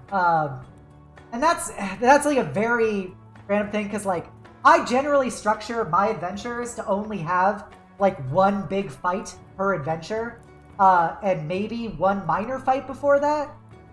So like my big fight is usually like that session is us doing an epic fight against the boss of that area. So how do you deal with min-maxing players? Well, they're your friends, Jeff. That's the easiest way to put it. They're your friends. Like you're playing with your min-maxing people. And then you know, people are going to min-max. It's going to happen regardless. If you have a good group of players, they should not min-max. Or if they're min-maxing, don't put them in situations that cater to their min-max. Like, I'll give an example here. And this is, I would not say that I'm min-maxing, but in my D&D game I play on Saturdays, Pinkinator, I min-max but make really dumb characters around it. By the way, I have to shout out Pinkinator. Pinkinator was actually one of my major DMs for 5e. He DM'd me for Descent to Avernus, Tyranny of Dragons, as well as Rime of the Frost Maiden. He's a great dude. He's going to be debuting as a VTuber eventually. He's going to be a Cthulhu VTuber. He's super cool, super friendly. Be sure to check him out. And he is responsible for many great character moments I've had. But, as I was saying, in my Saturday D&D game, my character, Rin Val Ren, is a Battle Master rogue, and she is becoming an assassin. She's going to be a Battle Master assassin. And she is very good at combat. Like, I designed her to be very, very, very good at combat. She's a very good, sneaky rogue. She's basically tailored for it. Are all VTubers trans? No, but the best ones are. And so, like, she is really good at combat. You know how many fights we've done in the campaign? Like 4. And we've been playing for like 7 months. Like, most of what I do is I don't actually fight anything. I'm really good at fighting things when it comes up, but I take most of my joy and most of my experiences in the campaign actually have nothing to do with combat. So, like, having people who make a min-max character, but like, you know, the campaign is mostly focused on roleplay, cool. They're really good at fighting. They're allowed to be good at fighting because that's the character they made. They put everything into being a good fighter.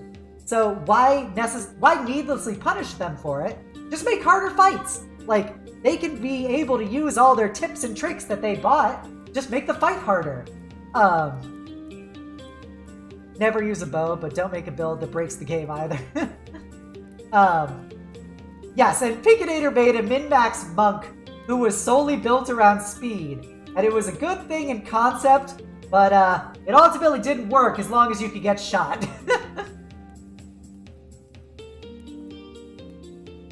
Who looks the best? I do. My biased opinion. But there you go. So that's my thought about min-maxing, Chef. Like, as I always caveat these things, is that at the end of the day, D&D is you and your 4 nerdiest friends having fun. If all your friends are min-maxers, that's on you at that point. Why do you keep playing with your min-maxing friends who you know are problematic?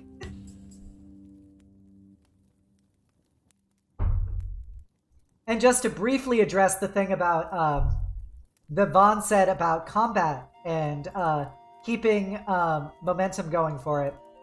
I generally structure most of my adventures. There's like a 50% RP half, and then there's a 50% combat half. So people can get the full experience out of any given thing. So mostly it'll be like 1 or 2 sessions of talking and like role-playing and stuff and investigating. And then the other session is going to be just raw boss fight, big battle against some minions, etc. Would a character that is soul fucked on smithing work? Yes, that is a terrible character. Soul focused on smithing. I feel like min-maxing is a broad spectrum. There's a difference between someone invested in doing well and someone making an uncooperative character. You can tweak a fight, but you can't always tweak your friends. I can tweak off my friends. Hey-o. Throw devilish riddles and magical shenanigans at the min-max Hexblade Paladin. They can't possibly have 20 int, too. I have an Instagram, I just don't use it very much, Speedy, so that's part of it. Like, I don't have that as one of the, Speedy, one of the commands. Like, I have it, I mostly just post up fan art there. Actually, I post up commissioned art, because I very rarely use it.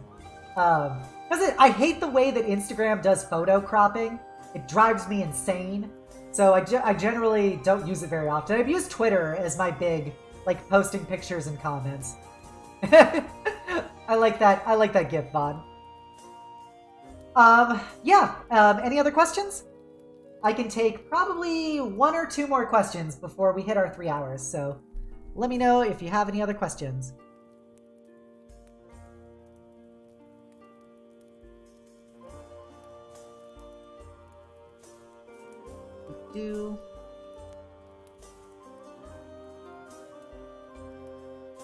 Man, it's Bohemian Rhapsody.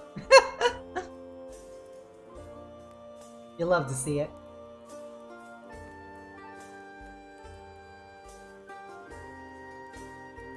Okay. Once had a super strong paladin that was super strong, but he was dumb and gullible. He oftentimes just hands thieves his gold because he thinks they're beggars. Oh, you poor sweet summer child.